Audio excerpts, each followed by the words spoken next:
Bonjour à tous, j'espère que vous allez bien. Aujourd'hui, on a un invité, Gabriel. On l'a déjà eu dans un épisode précédent et le revoilà. Et alors, vous allez comprendre un peu pourquoi il est de nouveau là. On s'est noué d'amitié d'ailleurs ces derniers mois. On l'a rencontré plusieurs fois en vrai, c'est très bien passé. Donc, c'est pour ça aussi qu'on le réinvite. Un truc que je veux absolument vous dire, c'est qu'il faut aller sur Spotify. Apparemment, ça marche. Vous pouvez maintenant mettre une petite alerte sur Spotify et dès qu'on publie un épisode, vous recevez une notification. Plusieurs personnes m'ont envoyé un message, m'ont dit que ça marchait. Donc, allez-y sur Spotify. Petite alerte. C'est une petite, comment on dit, une belle. Comment on dit en français une belle? Une cloche. Une cloche, une petite cloche comme sur YouTube. Donc, n'hésitez pas à vous abonner sur Spotify, Apple Podcast. Laissez 5 étoiles sur Apple Podcast, nous faire une review honnête, la plus honnête possible. Si elle est positive, c'est encore mieux. Sur Apple Podcast, laissez des commentaires sur YouTube et partagez au moins à un ami. Vous n'êtes pas obligé de partager sur vos réseaux sociaux si vous n'êtes pas à l'aise là-dessus, mais au moins vous dire, tiens, dans mon cercle proche, est-ce que j'ai un pote, une pote qui pourrait aimer le podcast? Si oui, je lui envoie le dernier épisode ou la chaîne directement. François, tu es en Sicile, c'est ça? Oui, actuellement, je suis en Sicile. J'ai rendu hommage à Al Pacino. Je viens de passer dans le village où il s'est marié en Sicile. Enfin, où il s'est marié dans le film, bien sûr, en Sicile. Et je viens d'arriver dans mon Airbnb. Du coup, j'arrive tout frais pour parler avec vous. Je suis très content. Je te laisse continuer. Oui, mais j'ai pas grand-chose Enfin, si, j'ai des choses à dire. Écoute, hier soir, on a été manger avec Gabriel. On s'est fait inviter par des... Je pense ils écoutent le podcast, je pense. Ouais, je crois que c'est des auditeurs qui sont dans la crypto. C'est des 42 qui viennent de sortir de 42, ils sont dans la crypto. Ils ont fait un petit dîner où ils nous ont invités avec Scott. Scott, qui est un entrepreneur américain qui vit maintenant en Europe, qui crée une plateforme. On ne va pas parler de crypto dans cet épisode, mais en tout cas, il crée des choses autour des NFT et de la crypto. Et c'était une soirée assez cool, particulière, mais cool. Je ne sais pas ce que tu en as pensé, toi, Gab. Ouais, c'était sympa. Bah, bonjour à tous les deux. Merci de me recevoir à nouveau. Je suis super content d'être là. Je peux pas m'empêcher, pour ceux qui ont la vidéo, je peux pas m'empêcher de bugger sur Je vais ton l'enlever. auréole, Je Jedi. vais l'enlever. Je vais l'enlever. Tu l'as gardé, mais vraiment tranquille, quoi, pour présenter le podcast. Les gens, ils vont halluciner. Bon, Attendez, bref, c'est très je vais cool. l'envoyer. Ouais, écoute, non, le dîner hier soir était sympa. Et je dis ça juste parce qu'ils écoutent, hein, sinon je te dirais en privé ce que j'en pense. Non, je rigole. C'était intéressant. Ça fait longtemps, avec le Covid, etc., les confinements, qu'on n'avait plus fait ce genre de choses. Et moi, je trouve ça toujours agréable. C'est l'idée, si j'ai bien compris, l'idée d'un dîner, voilà, par centre d'intérêt, de dire, bah, on Mm. s'intéresse à la crypto, on se retrouve, on discute. C'était hyper informel, hyper sympa. On n'était pas beaucoup, on était 6. Mais Mm. ouais, moi j'ai passé un très bon moment. Et c'est vrai que bah, ça fait plaisir de pouvoir parler, de pouvoir lâcher un dîner. Ouais, mais t'as vu les fees, le gaz, il était trop élevé. Qu'est-ce que tu penses du floor des NFT? Et tout le monde comprend. Alors qu'en théorie, tu passes pour un abruti ou un fou. Donc voilà, c'était très sympa. Ouais, et on en refera des dîners comme ça. Et peut-être, n'hésitez pas à nous envoyer des messages si ça vous intéresse. On a toujours quelques places pour quelques personnes. Qu'est-ce qui s'est passé récemment, Gab? Bon, juste pour récap, est-ce que tu peux nous dire en une phrase, nous répéter ce que tu fais, même si tu l'as déjà fait pendant tout un épisode, mais nous répéter ce que tu fais comme métier ou day-to-day, et qu'est-ce qui s'est passé récemment? C'est un lien avec quoi ici, si j'ai bien compris? Ouais, tout à fait. Donc, effectivement, c'est notre deuxième épisode. Ceux qui veulent en savoir plus, on en a parlé en long et en large. Donc, je ne sais pas s'il y aura le lien. De toute façon, vous Ouais, trouvez, il y aura le lien. c'est l'épisode quoi, 44, 5. Donc, vous n'avez pas beaucoup de recherche à faire et vous retrouverez avec mon nom. Donc, ce que je fais, c'est que j'anime un club d'investisseurs français francophones. Donc, au travers duquel on se réunit tous ensemble pour investir dans des startups de la Silicon Valley. Donc, l'idée, c'est de se réunir et le nombre fait la force.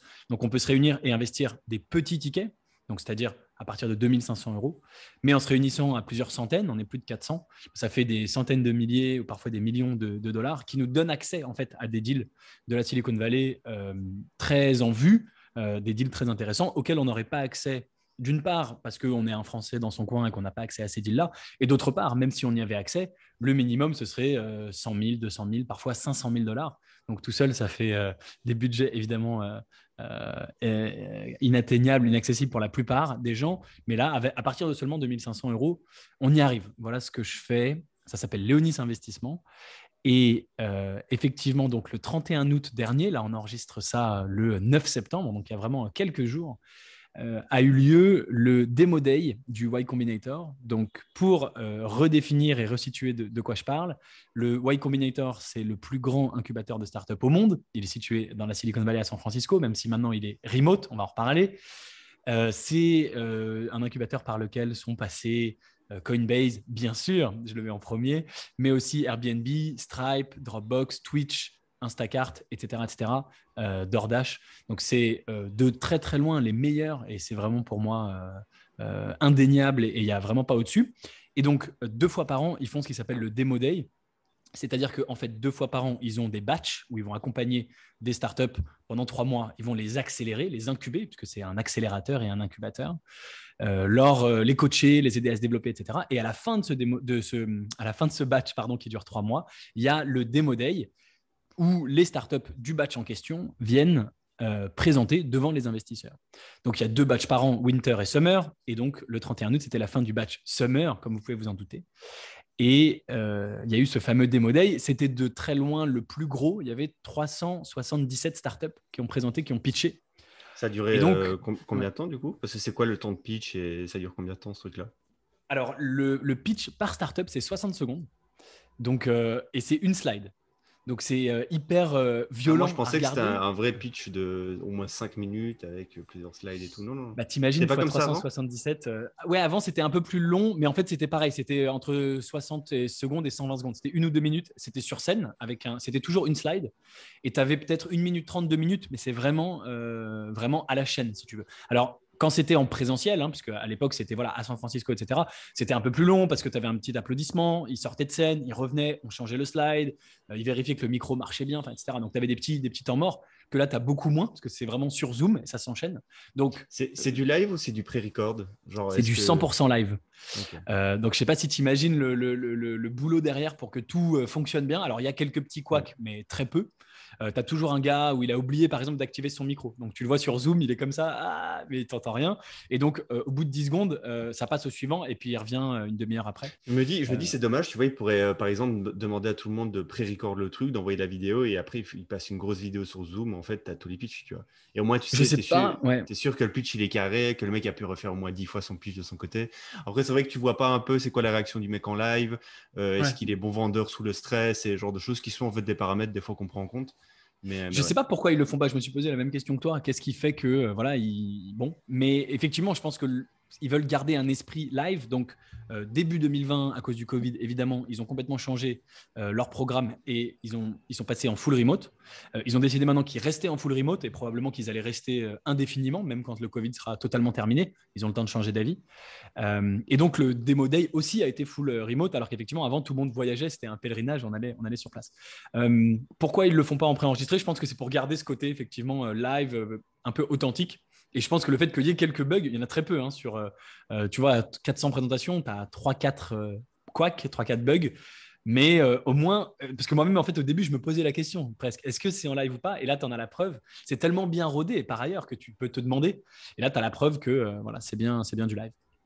Donc, c'est assez difficile à regarder parce qu'en fait, toutes les 60 secondes, tu dois te reconcentrer vraiment en partant de zéro. Tu ne peux pas avoir une inattention, tu ne peux pas faire une pause de 5 minutes, etc.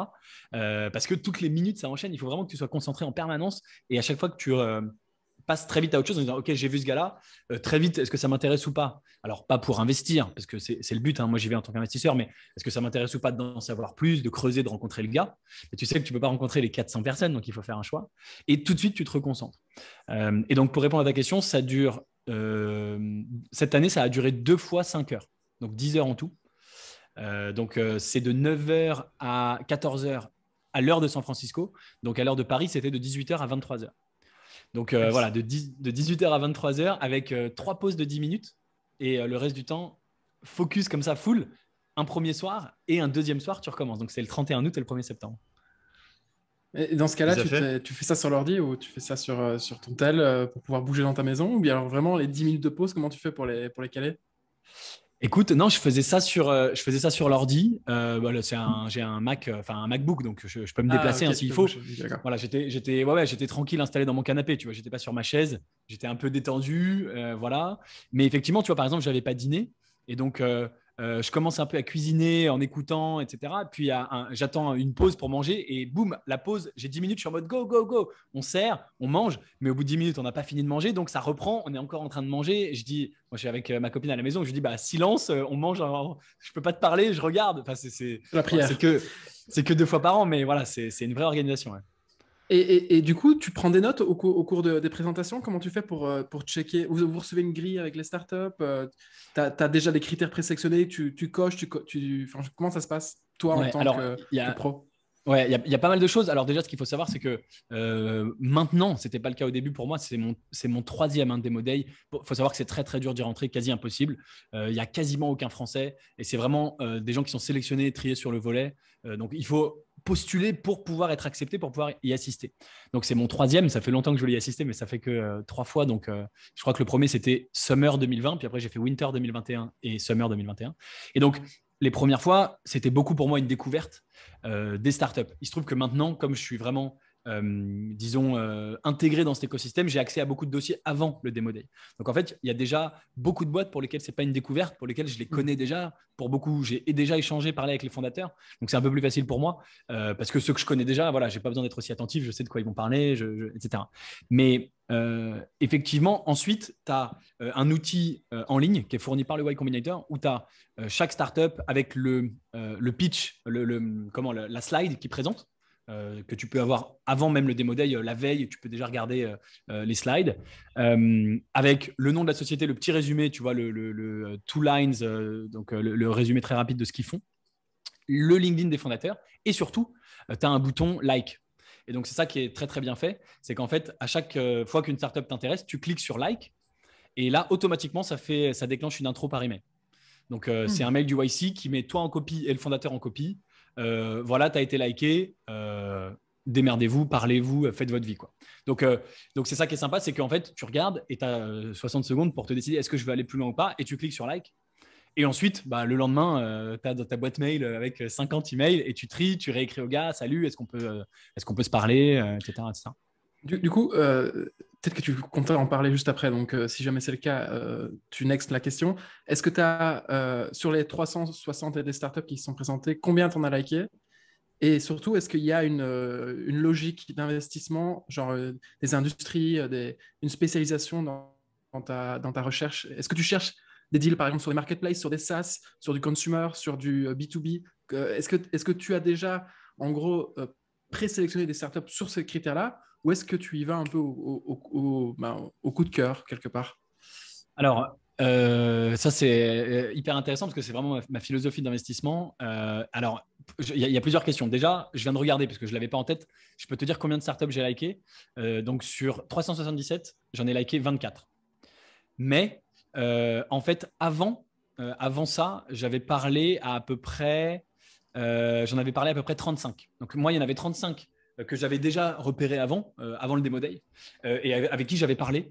Voilà, avec qui j'avais parlé avant, 35, et en plus il y en a 24 autres, soit que je connaissais pas, soit avec lesquels j'avais pas réussi à rentrer en contact, que j'ai vraiment liké pour que ce soit officiel. Voilà, je vous ai vu au Demo Day, je vous ai liké, parlons. Donc ça fait 24 plus 35, ce qui fait 60 en tout sur 377 à qui j'ai vraiment voulu parler. Mais 35 avant, 24 après. Encore une fois, c'est cool d'avoir les connexions avant. Et en fait, je le fais pas pour le plaisir, mais parce qu'en fait, les meilleures boîtes du YC, elles arrivent au Demo Day, elles ont déjà fait leur levée de fonds. Donc en fait, si tu arrives et que toi, tu les likes comme une fleur au Demo Day, et d'ailleurs, j'ai eu des mails comme ça, hein, il y a eu quelques boîtes que j'ai likées, et le mec, il y a le mail d'intro, et le mec, il répond « Désolé, on a fini notre tour de table, ciao ». Et c'est aussi radical que ça. Et donc, tu n'as juste pas moyen d'investir. C'est impossible. Donc, si tu veux vraiment avoir les meilleurs deals, il faut essayer de le faire avant. Et c'est pour ça que j'essaye d'entrer en contact avec eux. Et il y en a d'ailleurs où il y avait des boîtes où j'avais écrit aux fondateurs, je les avais repérés, j'avais entendu parler d'eux, etc., pour essayer de rentrer en contact. Les mecs ne m'avaient pas répondu. Je les like pendant le Demo Day, et soit ils me répondent c'est mort, c'est trop tard, soit pareil, ils ne répondent pas. Moi, quand j'ai le mail commun, j'ai écrit un petit mail en disant salut, est-ce qu'on pourrait se rencontrer, etc.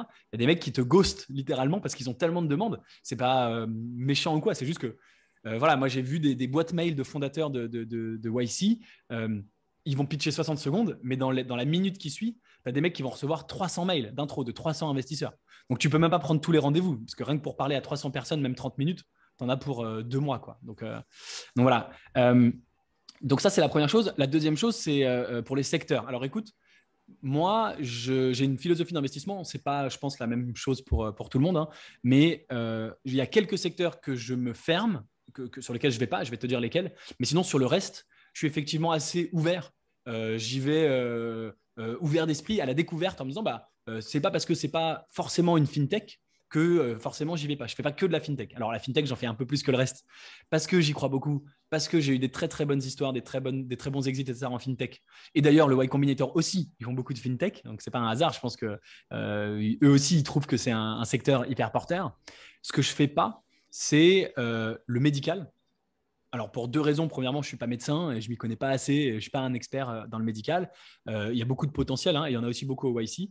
Et d'autre part, le médical, c'est encore plus long que les startups. En fait, déjà, les startups, c'est long, hein, quand on investit, c'est du long terme, 5 ans, 7 ans, 10 ans. Le médical, c'est encore plus long parce que tu as toutes les mises sur le marché, la réglementation, etc. etc. Donc, déjà qu'on est sur un truc long, autant pas s'en rajouter, même s'il y a des très bons coups à faire dans le médical. Mais en plus, je ne m'y connais pas. Donc, ça fait que j'y vais pas. Et puis, je ne fais pas les business où il y a des produits physiques. Donc ça, c'est pour le coup assez restrictif et il y a beaucoup de business qui peuvent être éliminés, même si le YC, c'est surtout du digital, évidemment. Mais je ne fais pas les produits physiques simplement parce que bah, c'est plus difficile. Un produit physique, tu as toujours plus de coûts pour faire tourner ta boîte parce que tu dois produire pour vendre. Alors qu'une boîte software, une boîte SaaS, etc., quand imagine, il n'y a plus d'argent dans les caisses, bah, ils peuvent quand même continuer à vendre sans rien dépenser parce qu'une fois qu'ils ont créé leur software, voilà. Donc, c'est plus difficile de réussir avec des produits physiques. Ça ne veut pas dire que c'est impossible. Il y a des millions de contre-exemples, Apple, McDonald's, Tesla, tout ce que tu veux. Mais voilà, moi, en tant que startup, je ne fais pas ça. Mais après, pour tout le reste, ce qui est quand même peut-être, je sais pas, 75% du YC, en enlevant 24% de médical et 1% de produits physiques, tout le reste, oui, je peux potentiellement investir. Il y a beaucoup de direct to consumer là dans le batch que tu as eu. Oui, bien sûr. Il y a beaucoup de. Alors, enfin, tu parles pardon de DNVB, de produits physiques, ou tu parles de direct to consumer grand, enfin Produit global, y physique. compris. Ah, produits physiques. Non, il n'y en a pas beaucoup. Il y en a très peu. Je sais même pas, j'en ai même pas qui me viennent en tête. Si, il y a un truc génial, par exemple. Alors, j'ai adoré. Bah, je comptais vous en parler. Est-ce que je comptais? Ah bah, je l'avais même pas noté. Non, mais quand même, j'adore et je voulais quand même vous en parler. C'est une boîte qui fait du pain management pour les gens qui ont du chronic pain, donc de la douleur récurrente. Ça peut soit être des gens en fin de vie, soit des gens qui ont des maladies graves, type cancer, autres, et qui ont des douleurs, voilà, pendant des mois, C'est quoi des le années de nom? leur vie. Comme ça, je peux regarder en même temps. Là, tu me poses une colle. Tu l'as plus? Bah, c'est pas grave. Attends, je me demande si c'est pas Covid. Non, c'est pas ça. Ils ont cherché le Non, nom. je l'ai plus. T'imagines? La boîte s'appelle Covid. Non, non, Covid. Il y a une boîte qui s'appelle Ok. Covid au YC, c'est au VIE, mais c'est pas ça. Attends, si je tape Pain. C'est Flowly, pardon. Flowly. Flowly.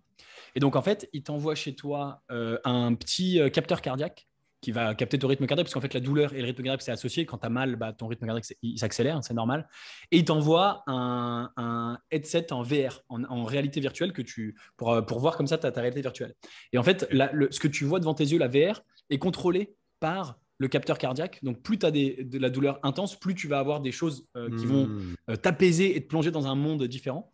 Et en fait, ils ont fait des études sur des patients, donc des études humaines, hein, parce qu'il n'y a pas d'intervention physique, etc. Et on n'ingère rien, donc c'est très facile de tester sur des patients en live. Et ils ont une réduction de la douleur perçue de 40% en quelques minutes, ce qui est juste énorme. En faisant entre guillemets rien, mais en fait en faisant pas rien, en te mettant un univers VR, voilà. Ouais, là, je Donc regarde, ça, là, c'est un direct effectivement, to tu mets consumer. le casque et genre, tu vois, tu es un peu plongé dans l'océan, tu as un feu de bois au milieu des bois et tout, ça te calme, quoi. Enfin, je peux comprendre tout à fait. Ok. Voilà. Ok. Ça, je trouve ça génial. C'est hyper différent de ce qu'on voit d'habitude, hein, mais je trouve ça Mm, mm, hyper sympa. Et voilà, ça, c'est un direct to consumer, par exemple. Alors, ils sont aussi, bien sûr, en partenariat avec des hôpitaux, des médecins, des centres, etc. Mais ils font aussi direct to consumer. Mais après, alors, ce que moi, j'appellerais des direct to consumer, ça peut être aussi, par exemple, une néobanque pour les particuliers. C'est aussi un direct to consumer. Mais dans ce que toi, tu disais de produits physiques, non, il y en a très peu, bien sûr. Ouais, genre, tu vois, on a parlé des Kellogg's, enfin des céréales keto, genre sans sucre, genre de trucs, tu vois, ces trucs qu'on aime bien un peu, c'est des business un peu où tu prends des produits en fait un peu mass market ou même pas mass market forcément, tu les brandes mieux, tu les tweaks peut-être un peu en termes de production de produits, et c'est juste tu bombardes sur le marketing et tu essaies de prendre une part de marché et potentiellement te faire racheter par Kellogg's, par exemple. Ouais. Genre de boîte. Alors, Mais ok. c'est vrai que Mais, YC, ils sont vraiment développeurs first. Et donc, par exemple, si tu n'as mm, pas de CTO, si tu n'as pas de développeur associé, paraît-il que c'est très dur d'être pris, voire quasi impossible. Donc voilà, ce qui va être un produit, tu vois, des céréales, etc., ce qui peut par ailleurs cartonner, mais je pense que ça manque de tech pour eux, à mon avis. ok. J'ai une question d'ailleurs, Gabriel. J'ai vu que YC faisait beaucoup d'événements et avait essayé de sortir plein de features, enfin en tout cas quelques-unes qui marketent quand même pas mal pour matcher des fondateurs entre eux, entre par exemple un CTO et un business Ouais, dev, tout à fait. etc. Est-ce que ça fonctionne réellement ça? Est-ce que vous avez un peu le background de l'histoire des fondateurs et est-ce que des fois ces fondateurs viennent vraiment d'un tool qui les a matchés entre eux? Parce que j'ai déjà voulu l'essayer. Mais sans grande conviction, du coup, je suis pas allé jusqu'au bout et je me suis demandé si c'était vraiment un truc qui fonctionnait. Écoute, la réponse, c'est que je ne sais pas. À l'heure actuelle, je ne sais pas. Le tool dont tu parles, effectivement, il a été lancé très récemment, là, il y a quelques semaines, peut-être quelques mois. Donc là, à ce batch-là, il n'y a personne qui a dit, voilà, on s'est rencontrés sur le truc YC. Peut-être qu'il y en avait qui s'étaient rencontrés, qui ne l'ont pas dit, mais je n'ai pas entendu ça une seule fois. En plus, les pitchs, c'est une personne qui vient pitcher, alors que c'est toujours des équipes qui sont quasiment jamais seules. Et donc, parfois, ils disent, bah, il y a mes cofondateurs, un tel et un tel, ils les mentionnent. Parfois, ils ne les mentionnent même pas, parce que 60 secondes, c'est tellement rapide. Euh, c'est compliqué ce genre d'outil de trouver un cofondateur. Il y en a plein qui existent pour avoir connu quelqu'un qui a cherché un cofondateur et qui a été sur des sites type cofondateur.fr, etc., c'est hyper compliqué. Cofondateur.fr, je crois que tu payes 100 euros, on te dit bah, on va te trouver un développeur et derrière, tu n'as que des freelances qui te vendent des missions, qui te disent bah non, mais moi je veux pas être cofondateur, je veux que tu me payes et tout, enfin, voilà, des trucs comme ça. Donc, c'est pas évident, mais s'il y a un endroit où ça peut marcher, c'est YC. Toujours pareil, parce qu'ils ont un tel branding qu'ils vont attirer vraiment du monde et Le que talent de derrière, qualité aussi. voilà, exactement, des talents de qualité et que derrière, il y a la promesse de bah, on va faire YC ensemble. Enfin, on va essayer. Donc, je pense que ça peut marcher, mais je sais pas, si ça Undeck va fonctionner. a un tool, enfin, c'est pas un tool de matching, par contre, tu peux. Tu as un répertoire avec tous les alumni Undeck. Et il y a des boîtes là qui sont créées, qui ont levé, qui grossissent aujourd'hui, qui ont rencontré leur cofondateur grâce à ce directory. Mais c'est simple, c'est juste que les gens sont triés, tu sais que tu as de la top qualité dedans, et tu sais que toutes les personnes qui ont voulu expressément apparaître dans le répertoire, bah, c'est des gens qui ont envie de créer une boîte. Donc, tu vois, tu n'as pas des mecs qui essaient de te vendre des prestats ou des trucs comme ça, quoi. C'est des mecs d'éther et ça fait sens. Je ne sais pas quelles sont les conditions pour rentrer sur la plateforme YC, enfin sur ce truc de matching. Est-ce que justement, effectivement, ils vont checker pour virer les freelances parce qu'ils ont a priori rien à faire là Hmm. ou pas? Je pense que oui, parce qu'ils doivent être conscients du problème. Donc, je ne sais pas comment ça fonctionne. J'ai pas testé moi personnellement. Ok, ok. Et dis-nous, là, je suis sûr. Bah, alors, est-ce que tu as investi dans des boîtes? Si oui, combien? Et après, c'est quoi les trucs intéressants? Parce que tu as des boîtes intéressantes dans lesquelles tu as investi, certainement. Tu les as trouvées, toi, intéressantes, j'espère. En tout cas, tu as certainement des boîtes dans lesquelles tu n'as pas pu investir.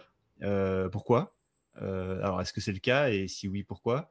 Et dis-nous un peu là les marchés intéressants, genre la boîte de verre, là, je kiffe bien ce genre de truc. C'est pas une boîte que je pourrais faire, mais ça me fait kiffer de voir ce genre de marché, d'approche. J'aime bien tout. Parce que typiquement, Flowly, là, le truc, c'est. Je sais pas vous, mais pour moi, ça me paraît la boîte. Genre c'est typiquement le genre de boîte où il doit y avoir beaucoup de personnes qui font de la recherche médicale ou autre, qui ont essayé de faire ce genre de truc en spin-off dans une université. Et c'est un truc qui a traîné pendant 5 ans et qui n'est jamais sorti de là parce qu'en fait, les mecs qui faisaient ça, c'était des PhD et pas des entrepreneurs. Et il y a plein de boîtes comme ça. Et pour les auditeurs, vraiment, si vous voulez creuser des boîtes avec beaucoup de potentiel backées par de la data, mais qui peut-être ne seront jamais sur le marché, allez voir les spin-offs que les PhD et les chercheurs font dans les universités. C'est rempli de potentiels produits qui est plus validé que ça par de la data tumeur. Par contre, les mecs qui font ça, ils savent pas vendre, ils savent rien faire, à part faire de la recherche et build des produits qui marchent, quoi. Et c'est là que tu te rends compte que c'est pas que c'est ce qui suffit pour faire réussir une boîte. Et typiquement Flowly, pourquoi j'ai dit que c'était cool, c'est parce que j'ai déjà eu cette idée. Je me suis dit, il doit certainement y avoir des gens dans une université, des PhD qui bossent sur des solutions pareilles. Et pourquoi on ne voit pas ça sur le marché, tu vois. Mais vas-y, dis-nous tout. Je suis complètement d'accord avec toi et j'en ai croisé plein des PhD, enfin des chercheurs qui créent des boîtes et effectivement, ça ne fonctionne pas toujours. À l'inverse, le Y Combinator, là où ils sont très forts, c'est le marketing. Donc, c'est là où ce genre de boîte va pouvoir réussir. Écoute, alors, les tendances, beaucoup de choses différentes. Qu'est-ce que je peux te dire? Alors, il y a pas mal d'outils sur. Maintenant, il y a de plus en plus. Enfin, il y en a quand même quelques-unes sur tout ce qui va être le climat, la décarbonisation. Donc, soit des turbines qui attrapent le carbone. Il y a une équipe qui a fait C'est une pour algue. François, ça. C'est pour Ouais, François. voilà, qui Il fait une adore ça. algue que tu peux libérer dans l'océan et cette algue, elle capture le carbone. C'est une algue modifiée, etc., ingénierée par CRISPR, j'imagine, qui va capturer le carbone. Et il y a également une boîte, c'est monté par un Français, je ne sais plus le nom non plus, mais c'est le Yuka du carbone, le Yuka ouais, c'est ça, du CO2, etc., où tu vas pouvoir scanner tes produits, tu vas pouvoir savoir s'ils sont plus ou moins, quel est l'impact derrière carbone écologique. Donc ça, je trouve ça hyper, hyper intéressant. Donc, pas mal de boîtes comme ça, et c'est quand même assez nouveau. Il n'y en avait pas il y a encore 2 ans. Donc, ça, c'est pas mal. Alors, je te dis pas mal, il y en a peut-être 20 sur 400, hein, mais c'est pas rien. Beaucoup de boîtes médicales, bien sûr. Et donc là, je m'y suis un peu moins intéressé parce que c'est pas du tout mon sujet. Mais il y a beaucoup de boîtes médicales, forcément, Covid, etc. Plein de choses dans ces domaines-là. Ensuite, vraiment, et ça c'est une tendance qui s'est confirmée, c'est vraiment je dis qu'il s'est confirmé parce que c'était déjà le cas les précédents batchs, et ça se confirme, et ça a été accéléré par le fait que YC, ça complètement remote, à distance. C'est beaucoup de boîtes d'Inde et d'Amérique latine. Donc ce qu'ils appellent eux le LATAM, donc toute l'Amérique du Sud, l'Amérique latine et l'Inde. Il y avait des dizaines, enfin vraiment à l'appel de boîtes. À tel point que voilà, ma copine qui écoutait à côté d'un air distrait disait mais il n'y a que des Mexicains dans ce truc ou quoi, c'est incroyable. Tous les mecs disaient hello, my name is Javier, et tu vois, tu dis mais c'est fou quoi, c'est même plus la Silicon Valley, c'est la Mexico Valley quoi. Et ça c'est hyper intéressant. Moi le Mexique c'est un endroit qui m'attire beaucoup en termes d'investissement. Par ailleurs c'est un endroit génial dans lequel j'ai passé des super vacances, mais là n'est pas la question. Mais c'est un endroit extraordinaire parce que il y a une très grosse population, hein, plus de 130 millions d'habitants, et ça progresse à une vitesse folle. Ils sont juste à côté des États-Unis, mine de rien, même s'ils sont hyper en retard, hein, c'est un secret pour personne. Et le Covid a accéléré tout ça. Avant 2020, il y avait encore 80% de la population qui n'était même pas bancarisée. Et il est en train de se passer ce qui s'est passé en Chine. C'est ce qui s'appelle le leapfrog. Le leapfrog, c'est le fait qu'en fait, on va sauter une génération. Et notamment, donc, en Chine, par exemple, comme la Chine s'est développée dans les années 90 et 2000, eh ben, ils ne sont pas passés par la case ordinateur. Personne en Chine a un ordinateur. Tout le monde a directement eu un smartphone. Parce que nous, on s'est développé petit à petit à l'ordinateur et le smartphone est arrivé que, disons, en 2005. Mais les gens, entre-temps, ils avaient acheté un ordinateur. En 2005, en Chine, la plupart des gens n'avaient pas de quoi s'acheter un ordinateur. Mais quand le smartphone est arrivé, ils ont eu de quoi s'acheter un smartphone. Donc, tout est mobile first en Chine, beaucoup plus qu'ailleurs, beaucoup plus qu'en Europe qu'aux États-Unis, parce que simplement, les gens n'ont juste même pas d'ordinateur. Et c'est la même chose qui est en train de se passer au Mexique et en Inde d'ailleurs, avec toute la fintech. C'est-à-dire que les populations n'étaient même pas bancarisées, et au lieu d'aller d'abord vers une banque traditionnelle, une banque classique, une brick and mortar, ils vont aller directement vers les néobanques, vers les fintech. Alors que, je ne sais pas, mais je pense que vous deux, moi j'ai eu une banque brick and mortar classique dans ma vie. On a commencé par là parce que les Moi, j'ai fintech, BNP et voilà. Boursorama maintenant, mais ouais, Voilà, et moi aussi j'ai gardé mon compte brick and mortar à la SOG, même si et franchement ils méritent pas. Mais voilà, eux, là, dans ces pays-là, on va directement sauter une génération. Donc il y a énormément de fintech dans ces pays-là, donc de LATAM et d'Inde, pas que au Mexique, mais beaucoup au Mexique aussi. En plus, ce qui est très intéressant avec l'Amérique latine, c'est que c'est un continent, mais avec une seule langue, à l'exception du Brésil. Et donc, on a un marché qui peut sembler similaire aux États-Unis par la taille de sa population et par son unité linguistique. Parce que tout le monde le sait, en France, c'est très compliqué pour les boîtes d'aller en Europe parce que ce n'est pas les mêmes réglementations, ce n'est pas les mêmes langues, ce n'est pas les mêmes cultures, etc. Alors, en Amérique latine, on a des cultures différentes et des réglementations différentes, mais on a déjà la même langue et c'est quand même beaucoup plus facile. Donc, toutes les boîtes du Y Combinator qui sont ambitieuses, elles commencent au Mexique, mais elles te disent, mais moi, je vais aller en Colombie, au Venezuela, en Argentine. Et ça représente quand même des foyers de population importants, hein. La Colombie, il y a énormément de monde. L'Argentine, évidemment. Voilà. Et cette année, j'ai vu aussi beaucoup de boîtes au Brésil, qu'on avait moins les autres années, qui, elles, vont pas aller dans les pays autour. Mais pareil, déjà au Brésil, tu as, je sais plus combien d'habitants, 250, 300 millions. Enfin, c'est des chiffres, il y a clairement de quoi faire. Donc ça, c'est une première chose. Tout ce qui va être vraiment le leapfrog financier de la TAM et de l'Inde. et des services. Parfois, du coup, ça va même plus vite que chez nous. Il y a même des services qui vont se lancer là-bas avant que nous, on ait ça chez nous. Par exemple, des boîtes où il y en a au moins 5 boîtes qui font la même chose au YC. Alors, les YC, ils n'ont pas peur de prendre des copycats, de prendre des boîtes qui sont sur le même sujet, même dans le même batch. Et donc, il y avait 5 boîtes qui faisaient ça au Mexique, 5 boîtes qui faisaient ça en Inde, 5 boîtes qui faisaient ça ailleurs au LATAM, etc. Par exemple, tout ce qui est du salary advance, de l'avance de salaire. Donc, on est le 20 du mois, votre salaire, il tombe le 30 et vous êtes à court de cash. Eh ben, il y a un gars qui va vous prêter $100, $200 pour pouvoir finir le mois tranquillement. Et alors, il y a plein de modèles différents. Soit il est en contact directement avec votre employeur et du coup, le prêt, il est en fait backé sur votre salaire. Donc, le prêteur ne prend aucun risque parce que c'est votre employeur qui va rembourser à la fin du mois. Mais en Europe, c'est WageStream en UK, je crois que ça s'appelle. Voilà, mais tu vois, en France, c'est pas hyper développé. Il y a des trucs, il y en a une d'ailleurs chez The Family qui fait ça pour les étudiants. Il y en a, il y a des petits trucs, mais c'est pas encore hyper développé. Mais eux, là-bas, tu vois, ils font et la néobanque et ils sautent directement une génération. Ils proposent tous ces produits-là. Donc, soit c'est garanti par l'employeur, mais du coup, la plupart des gens n'y ont pas accès parce qu'il faut que la boîte ait déjà un accord avec l'employeur en amont. Soit tu as des boîtes qui proposent ça directement en B2C à tout le monde, mais du coup, ils prennent plus de risques, eux, en prêtant l'argent. Donc, il y a plein de modèles comme ça, pareil, sur l'Inde, sur le LATAM. Donc, ça, c'est vraiment une grosse tendance. Et puis, je voudrais terminer avec une autre boîte dans laquelle j'ai failli investir, puis finalement non, toujours au Mexique, toujours sur le Leapfrog, qui s'appelle PIDE-AKI, donc PIDE-AKI. Donc, PIDE, c'est demander et AKI, c'est ici. PIDE-AKI, demande ici.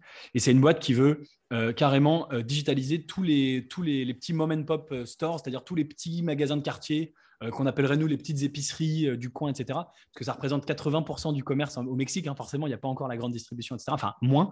Il y a ça dans les grandes villes, mais pas ailleurs. Et pour la plupart, ils sont encore au crayon et au papier pour faire leur compte, etc. Et là, ça digitalise tout. Tu vas pouvoir non seulement payer avec ton téléphone, mais tu vas pouvoir également régler tes factures de gaz, d'eau et d'électricité directement chez ton marchand en bas de chez toi. Et donc ça, c'est des trucs qui existent en Chine. En Chine, avec WeChat, sur toutes tes factures d'électricité, tu as un QR code et tu payes sur ton téléphone. Et c'est là où tu te dis, c'est ça qui est génial, c'est qu'aujourd'hui, ils sont en retard, mais en fait, c'est vraiment le truc de Leapfrog. Ils sautent une génération et dans 10 ans, ils seront beaucoup plus avancés que nous en France, aux États-Unis, où on a encore un vieux truc avec EDF, où il faut payer par prélèvement bancaire, mandat CEPA. C'est complètement à l'ancienne, alors qu'on pourrait techniquement mettre un QR code et payer avec, j'en sais rien, Lydia ou n'importe quelle banque française, mais on ne le fait pas parce on est finalement encombré par nos systèmes de legacy, par nos systèmes à l'ancienne. Ok, et les boîtes dans lesquelles tu as investi? Est-ce que tu peux en parler? Si oui, vas-y.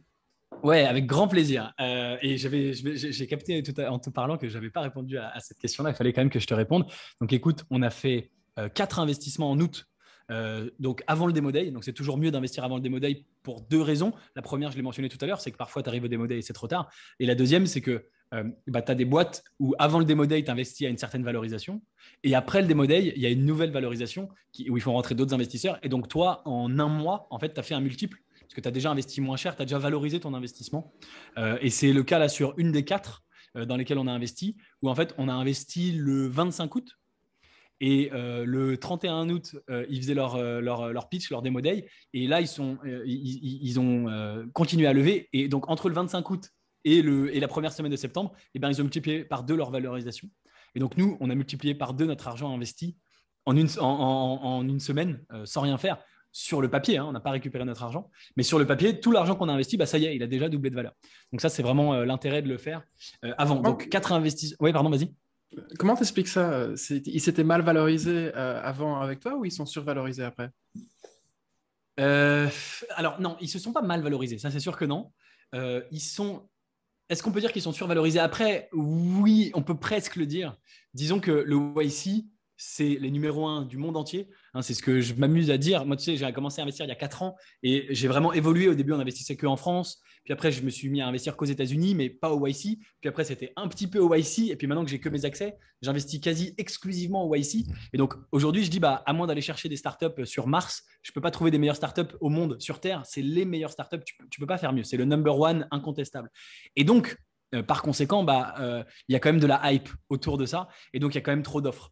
Une autre startup dans laquelle on a investi, ils ont levé 3 millions et ils ont eu 6 millions de term sheets et d'offres.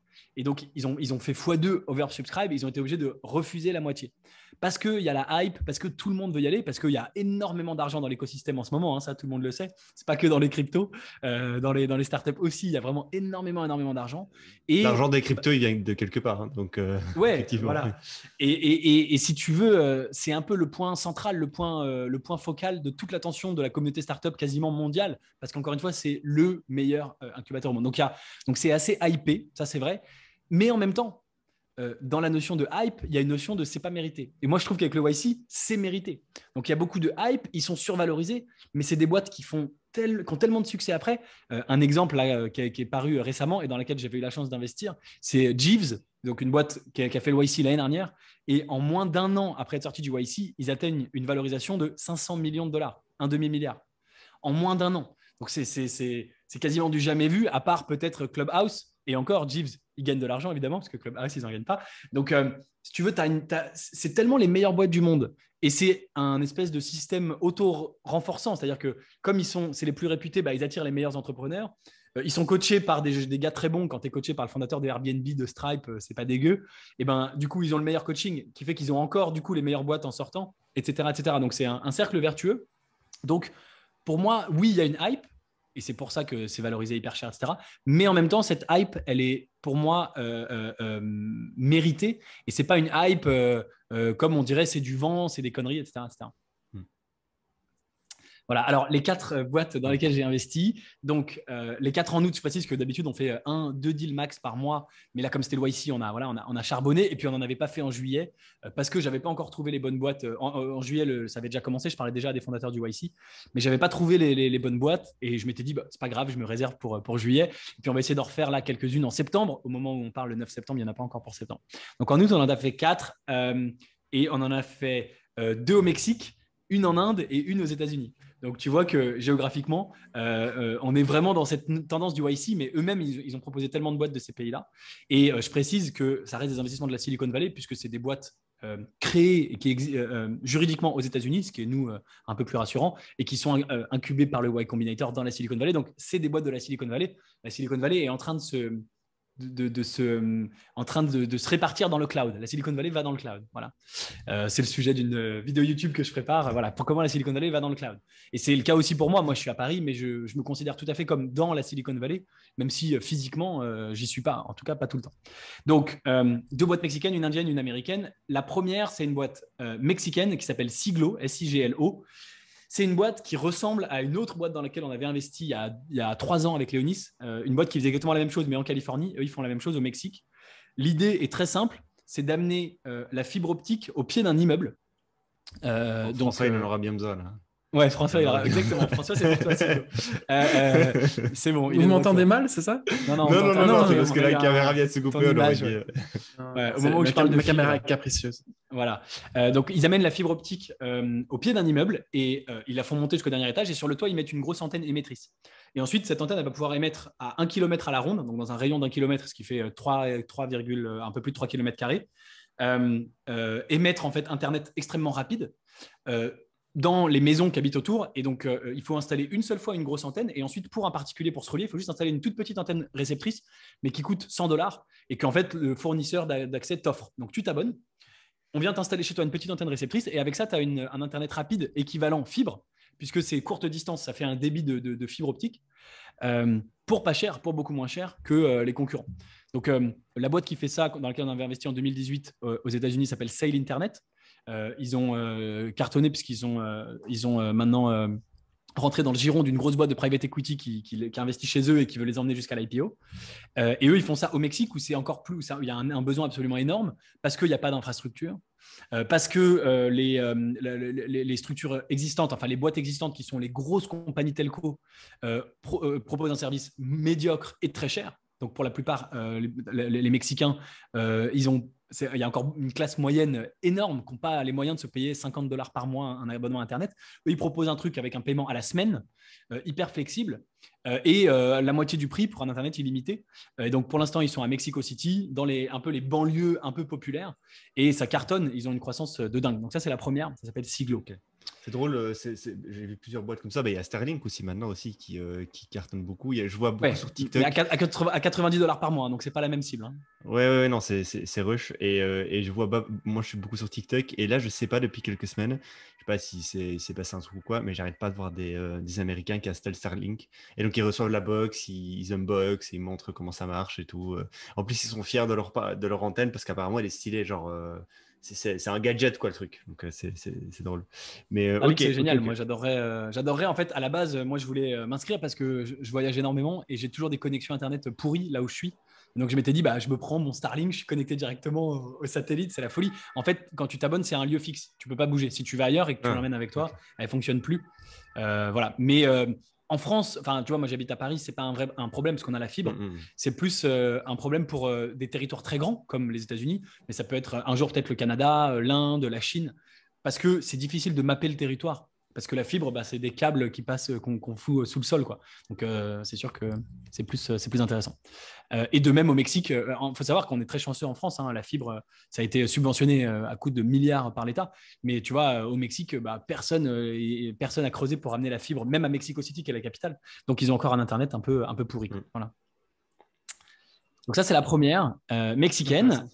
La deuxième est aussi mexicaine et elle est tout à fait dans le thème que j'évoquais tout à l'heure des micro-crédits. Donc, c'est une app qui s'appelle Baobap, B-A-U-B-A-P, Baobap, et qui fait donc Attends, B-A-U. B-A-P, Baobap.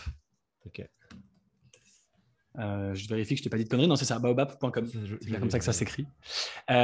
Donc, c'est du micro-prêt jusqu'à en $100 de moyenne et jusqu'à $250 au Mexique, quasi instantanément. Si tu as besoin d'un peu d'argent pour finir le mois, on te prête de l'argent. Ce qui est extraordinaire avec cette boîte, il y a plusieurs choses qui sont très intéressantes, mais le plus intéressant, c'est leur algorithme de prêt. En fait, quand tu es une boîte que tu prêtes de l'argent, ton cœur de métier, c'est décider à qui tu prêtes pas. À la fois, tu as envie de prêter au plus de monde possible, parce que tu gagnes de l'argent sur les taux d'intérêt quand les gens remboursent, mais à la fois, tu veux pas prêter à des gens qui vont pas te rembourser, sinon ça te fait un défaut et tu as l'air con et tu perds de l'argent. Donc, c'est un vrai sujet. Eux, ils ont développé une techno hyper novatrice, où en fait, 99% des boîtes, elles vont se baser sur ton compte bancaire, ton historique bancaire, éventuellement ton credit score. Donc, ton credit score, il y a une centralisation de tous tes prêts aux États-Unis, c'est pareil au Mexique. Et finalement, cette boîte-là, Baobab, ils ne se basent pas là-dessus. Ils ne te demandent pas ton compte bancaire, pas ton credit score.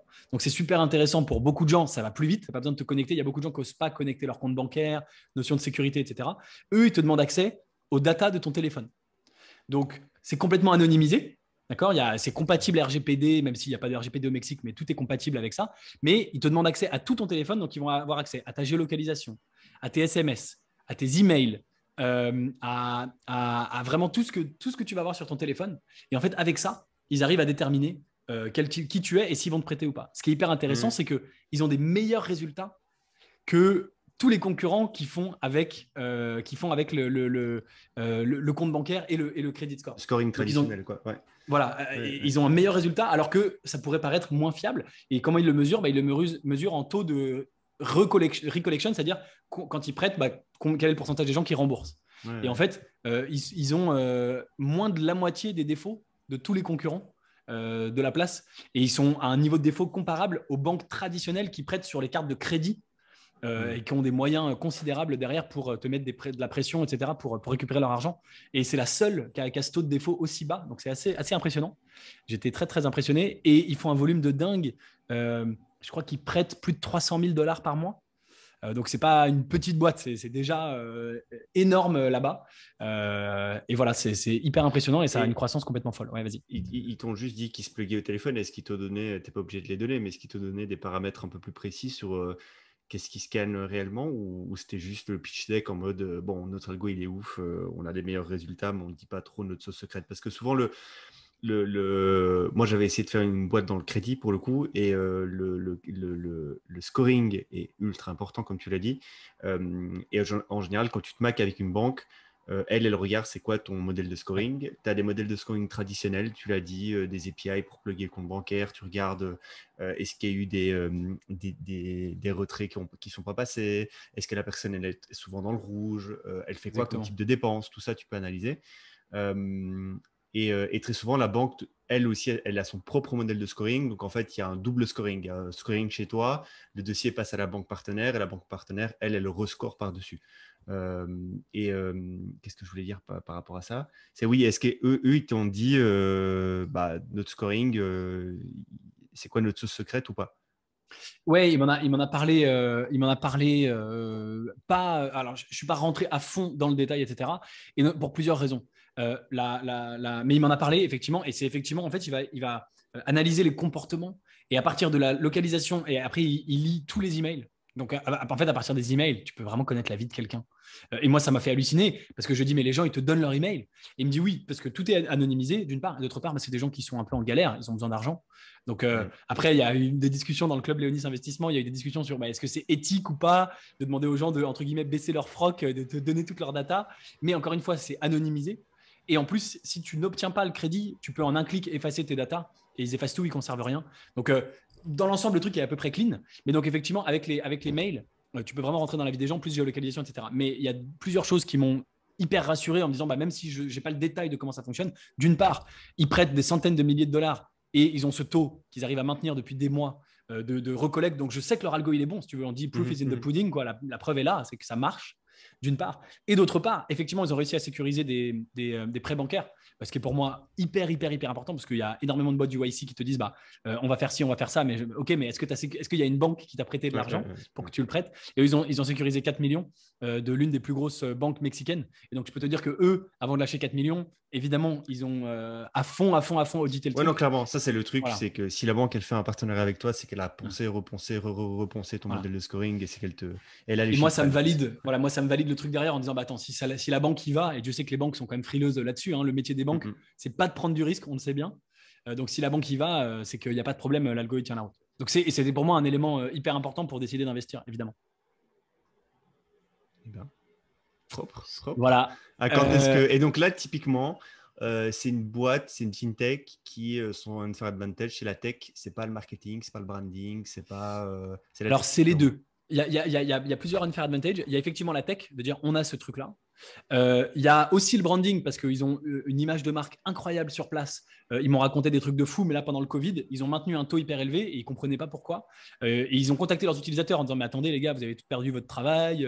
Pourquoi vous nous remboursez quoi? C'est quoi le délire? Et en fait, les utilisateurs répondaient en fait, on est tellement bien traités chez Baobab, on aime tellement ce que vous faites qu'on vous a remboursé vous en premier plutôt que les autres applis parce que, par exemple, c'est les seuls, et c'est encore un truc de fou, qui arrivent à avoir un taux de remboursement aussi élevé et ils n'ont pas de gens, de salariés qui font la recollection.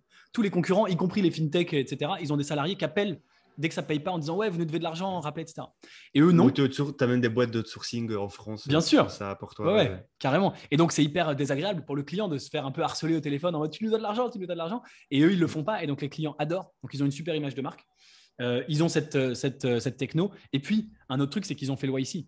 Donc, il y a d'autres boîtes du YC au Mexique qui sont en concurrence. Mais toutes les boîtes mexicaines qui n'ont pas fait le YC, ils auront moins d'argent pour se développer, parce que quand tu fais le YC, c'est toujours pareil. On en parlait hier soir, Jedi à notre dîner. Tu fais le YC, tu sors, c'est 2 millions minimum, quasiment cadeau. Tu n'as quasiment pas besoin de travailler. Et il y a trop d'investisseurs qui veulent te donner de l'argent. Donc, c'est hallucinant. Donc, ça fait quand même… Et ça, c'est que la première. Tu continues après à avoir plus de moyens pour te développer. Et puis, tout ce qu'ils ont appris en marketing, encore une fois, quand tu es coaché par le fondateur de Airbnb, de Stripe. Donc, ça leur donne un avantage énorme au Mexique sur ce marché. C'est aussi une raison de plus pour lesquelles j'aime investir en LATAM, en Inde. C'est que ces quelques boîtes qui font le YC ont un avantage énorme par rapport à toutes les boîtes locales qui ne font pas le YC, pour ces raisons-là. Voilà. Et pour la petite histoire, ils ont doublé, durant les 3 mois du YC, ils ont doublé en volume. Donc, tu vois, en termes de traction, ultra solide, quoi. Putain, tu vas me rendre jaloux de ne pas avoir investi dans Léonis, là. Écoute, c'est le but. Je suis un la queue pour te rendre jaloux. C'est vraiment le but. Voilà. Non, mais ouais, c'est une très belle histoire. Et si tu vois, s'il continue à doubler tous les 3 mois, mais ça va faire encore une belle boîte.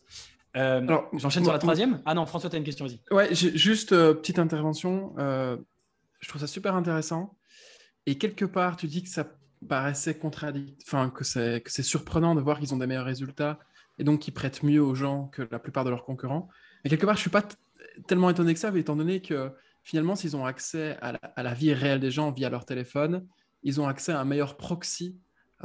C'est le meilleur proxy qu'ils peuvent avoir pour savoir s'ils peuvent investir ou pas, comparé à une fiche de salaire ou à je ne sais pas trop exactement ce que les concurrents demandent, qui sont des proxys qui n'ont pas la même valeur. En tout cas, voilà, c'est super intéressant.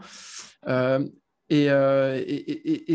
par contre, j'avoue que je n'ai pas compris l'argument du marketing parce que tu es passé chez YC. Je ne vois pas comment le fondateur de Airbnb peut aider un mec en LATAM à faire du marketing, sachant que c'est, une fois de plus, c'est un continent différent, une culture qui doit être à l'opposé de celle que Brian Chesky connaît ou a expérimenté personnellement.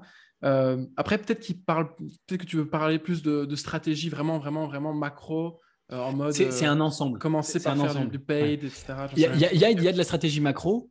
Et il y a aussi de la stratégie micro, par exemple, en LATAM, le YC, ils ont Rappi. Je ne sais pas si tu connais, c'est la plus grosse licorne de LATAM. Ils ont fait le YC.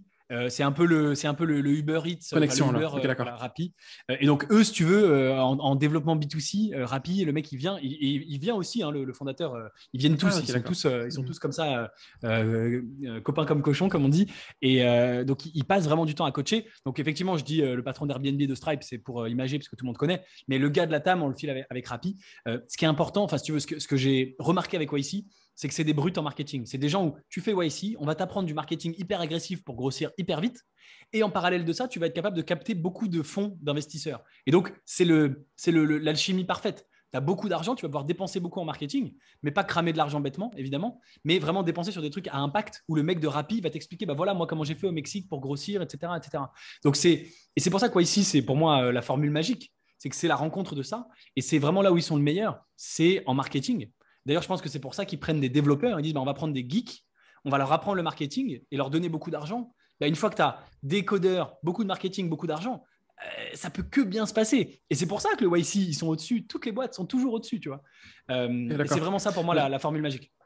J'avais interprété sensu stricto. Je pensais vraiment que Brian Chesky allait donner des conseils à Brian Chesky, il vient en personne, hein, pour te dire. Donc, c'est la vérité. Brian Chesky, il vient en personne à chaque batch. C'est pour ça, c'est quand même ouf de dire le mec, il a pas que ça à faire, tu vois, mais il vient. Ouais. Et je pense que par exemple, là, ils l'ont dit là, au début du démo day, Michael Sibel, il a dit que Brian Chesky, il était venu et qu'il n'avait pas donné le même talk que d'habitude. Il avait dit comment Airbnb a pivoté pendant le Covid. Comment Airbnb a pivoté pendant le Covid, un talk de 2 heures là-dessus, même si tu es un mec en LATAM, je suis sûr que tu apprends des trucs. C'est obligé, tu vois. Voilà. Donc quand même intéressant. Et effectivement, c'est aussi des groupes de travail entre eux. C'est vachement bien parce qu'ils se mettent en groupe, par exemple, Mexique. Ils ont même au Mexique, ils ont des mafias. Genre, il y a la mafia Mexico City, la mafia Monterrey, parce qu'il y avait beaucoup de boîtes à Monterey. Donc, ils sont tous ensemble sur un WhatsApp. Et tu vois, ils s'aident. C'est hyper bienveillant. Et t'imagines, déjà, quand tu es deux founders, 2 associés, tu as des idées dans tous les sens. Mais là, tu es dans un truc avec 10 équipes. Tu sais exactement qui fait quoi, comment ça. Les mecs, ils disent, mais moi, je fais ça, ça fonctionne. Par exemple, Siglo, la première boîte dont je te parlais, eux, ils ont trouvé que pour vendre un accès à Internet, il ne fallait pas faire de la pub en ligne, etc. Parce que c'est des mecs qui n'ont pas Internet. Ça semble assez logique. Et ils vont sur les marchés, sur les mercados au Mexique avec le t-shirt. Et ça rassure les gens de les voir physiquement. Et à force de les voir toutes les semaines, ils créent un lien et tout. Et tu vois, c'est un espèce de gros hack. Vraiment comme dans les livres de gros hacking, quoi. Mais ça cartonne. C'est hyper rentable pour eux. Et une fois que ces mecs-là, ils ont compris, ils en parlent à tout le monde. Et demain, qu'est-ce qu'il dit qu'il n'y aura pas un autre gars qui va faire pareil, etc. Alors, pour la petite histoire, moi, j'ai mis en contact Siglo et Baobab. Comme ça, si le mec, il n'a pas d'argent pour payer son Internet, on lui fait un petit prêt sur Baobab. Et il peut payer son abonnement. Voilà. Nice. La boucle est bouclée. Voilà, j'aime bien faire des contacts comme ça entre mes fondateurs. Je leur dis, les gars, j'ai investi chez vous tous les deux, bossez ensemble. Voilà. Ça, c'est très cool. Propre. Voilà. Est-ce que tu as déjà été invité par un des founders aux US à un dîner ou quoi, ou la relation, elle est encore, c'est quoi une relation purement transactionnelle ou tu as pu aller un peu plus loin, faire la teuf avec un founder ou autre? Ouais. Dès que j'y suis, on se voit. C'est pas la teuf en général, c'est plus, tu vois, on se voit, on boit un café, on boit un verre. Est-ce que j'ai déjà fait la teuf avec un founder? Je suis pas sûr. Il y a quand même une distance. Si tu veux, ils se disent. Et je pense que c'est plus de sa part. Moi, je serais trop OK, tu vois, pour aller faire la teuf. Mais lui, il se dit, il m'a confié 800 000 balles. Si je lui montre qu'en fait, je me la colle le mardi soir, c'est pas terrible, tu vois. Mais par contre, ouais, je suis invité tout le temps à des événements physiques. Dès qu'ils font un truc, ils m'invitent. Bon, quand c'est aux US et que je suis à Paris, j'y vais pas. Mais dès que moi je suis aux US, j'y vais je vais les voir, les rencontrer régulièrement. Il y a des mecs qui m'accueillent chez eux, il y a des mecs qui m'accueillent dans leur bureau. Bien sûr, on crée un lien, on crée un vrai lien, quoi. Ouais, ouais. Alors là, j'ai pas été aux US depuis 1 an et demi, hein, forcément. Donc tous les derniers investissements, voilà. Mais tu vois, j'ai fait un investissement en Inde. Et pareil, la nana, elle m'a invité, elle me dit, mais mes parents, ils ont une chambre d'hôte, viens nous voir. J'ai trop envie de tu vois. Et je lui dis, mais putain, mais moi, qu'est-ce que je vais aller foutre en Inde, tu vois, juste pour te rencontrer. Mais voilà, non, non, au contraire, bien sûr, la relation, elle est super, elle est super, je sais pas comment dire, chaleureuse, parce que voilà, on croit ensemble au même truc, on a les mêmes convictions, si tu veux. Donc voilà, on se soutient. Et, ouais. Ok. Je sais pas si tu as. Il est quelle heure là? Il est 17h16 et je pense que tu n'avais pas un rendez-vous après? Non, j'ai un rendez-vous à 18h, mais si on a quand même encore 3 quarts d'heure, ce qui fait pas mal. Ouais, on a encore un peu le temps. Et si on n'a pas fini, je le décalerai, il n'y a pas de problème. Priorité aujourd'hui Go. à FarmSpot. Vas-y, je suis encore curieux. Fais-nous découvrir d'autres boîtes là. Je suis curieux. On a déjà appris quelques trucs là, honnêtement. J'aime bien. Vas-y, continue. Alors, je te parle de la troisième boîte dans laquelle on a investi. C'est une boîte américaine qui s'appelle Maroo, M-A-R-O-O. Est-ce que vous avez entendu parler, j'imagine, du Buy Now, Pay Later, qui est la grosse tendance américaine, donc qu'on appelle le BNPL, Buy Now, Pay Later. Donc l'idée est toute simple, hein. Aux États-Unis, il n'y a pas trop le paiement en plusieurs fois. Si vous voulez acheter un truc cher, vous le mettez sur votre carte de crédit, votre credit card, et vous avez des taux d'intérêt de bâtard, hein, on va dire, pardonnez l'expression, mais c'est vraiment adapté parce que c'est tellement horrible. C'est des taux d'intérêt en général entre 18% et 35% parfois de taux d'intérêt. Donc c'est quand même hallucinant, même pour un mec qui est cadre, qui a un bon salaire. 35% de taux d'intérêt, c'est complètement. Et eux, c'est 0%, c'est ça? Complètement dingue. Et donc, ouais, alors le Buy Now Pay Later au sens large, c'est l'idée. Donc, la plus grosse boîte là-dessus, c'est Affirm, qui est en bourse maintenant. Et c'est le Buy Now Pay Later pour un peu tout et n'importe quoi. Leur plus gros client, c'est Peloton. Donc, Peloton, vous savez, c'est le fameux truc at home, là, connecté, le vélo connecté. Un vélo Peloton, ça coûte, je crois, $4 000 de tête. Et donc, il y a beaucoup de gens qui ne veulent pas le payer cash. Ils veulent le payer en, je ne sais pas quoi, 10 fois sans frais. Et donc, Peloton représente à lui tout seul, je crois, 40% du volume de Affirm, ce qui est assez ouf d'ailleurs comme dépendance de clients. Là, je suis sur le site de Maroo, là, je sais ce que tu vas dire, j'aime bien. Vas-y, continue. Voilà. Continue. Ouais, ça c'est l'intro. Et donc, c'est du paiement en plusieurs fois, mais avec 0% de taux d'intérêt en général, ou avec un taux d'intérêt très faible qui peut être supporté par le marchand, etc. Donc, ils sont un peu en train de disrupter toutes ces boîtes, le marché des cartes de crédit. Et donc, Maroo, toujours boîte du Y Combinator, de ce batch en cours, hein, évidemment, comme toutes les autres, c'est le Buy Now, Pay Later pour l'industrie du mariage. Ouais. Donc, l'industrie du mariage aux États-Unis, c'est une industrie de 95 milliards. C'est absolument énorme. C'est beaucoup plus gros qu'en Europe. Tous les Américains qui se marient, ils font une énorme teuf, comme on voit dans les films, etc. Et ils claquent à fond. C'est vraiment un truc d'apparence un peu à la Hollywood, etc. Et 75% des Américains qui se marient s'endettent parce que se marier, ça coûte très cher, d'autant plus si on veut faire une grosse teuf. 75% des Américains s'endettent et donc s'endettent sur leur carte de crédit avec des taux de 18 à 35%. Et donc, Maroo, c'est le Buy Now, Pay Later de l'industrie du mariage. Il y a plusieurs choses qui sont hyper intéressantes, mais notamment, ce qui m'a... François, tu as une question, vas-y, tu voulais réagir? Ouais, moi, j'ai un truc. Tu sais, j'ai parlé, je sais pas si tu écoutais Gab, l'épisode avec Shein, où je fais le breakdown de ouais, Shein, bien sûr, j'ai écouté. Ouais. Et tu vois que la boîte, les fondateurs de Shein, leur premier business, c'était de vendre des robes de mariée aux US. Fabriquées en Chine mais vendues aux US parce qu'apparemment c'est un marché gigantesque, les robes de mariée. Et vas-y, continue. Mais c'est drôle. Et j'adore Shein d'ailleurs. Et depuis que j'ai écouté le podcast, je vais aussi en faire une vidéo YouTube inspirée par ce que tu as. Donc voilà, enfin, je n'ai pas encore pris le temps de la faire, mais il faut absolument que j'en fasse une vidéo YouTube parce que c'est vraiment passionnant. Donc, eux, ils ont commencé en B2C en disant financez votre mariage en plusieurs fois. Et en fait, ils ont pivoté. Maintenant, ils travaillent en B2B. Et ce qui est énorme, c'est la flywheel qu'ils ont mis en place. Donc, la flywheel, ça vous parle, hein, c'est comme la flywheel d'Amazon. Toujours un meilleur service client fait que les clients sont satisfaits, qu'ils commanderont toujours plus, ce qui fait que ça attirera toujours plus de vendeurs, qu'il y aura toujours plus d'offres et que donc il y aura toujours plus de clients et ça s'auto-renforce comme ça. C'est la flywheel. Et donc, la flywheel de Maroo, ils sont en B2B. Donc, leurs clients, c'est les prestataires de mariage. Donc, les plus gros postes, c'est les venues, donc les lieux de réception, les traiteurs. Ça, c'est les deux plus gros postes. Et puis après, on a le photographe, le fleuriste, tous les trucs de mariage. Éventuellement, la robe, etc. Donc, ils disent à ces gens-là, soyez payés à 100% dès le jour 1, plutôt que de proposer à vos clients d'étaler les paiements ou de vous payer en plusieurs fois, etc. Vous êtes payé à 100% au jour 1.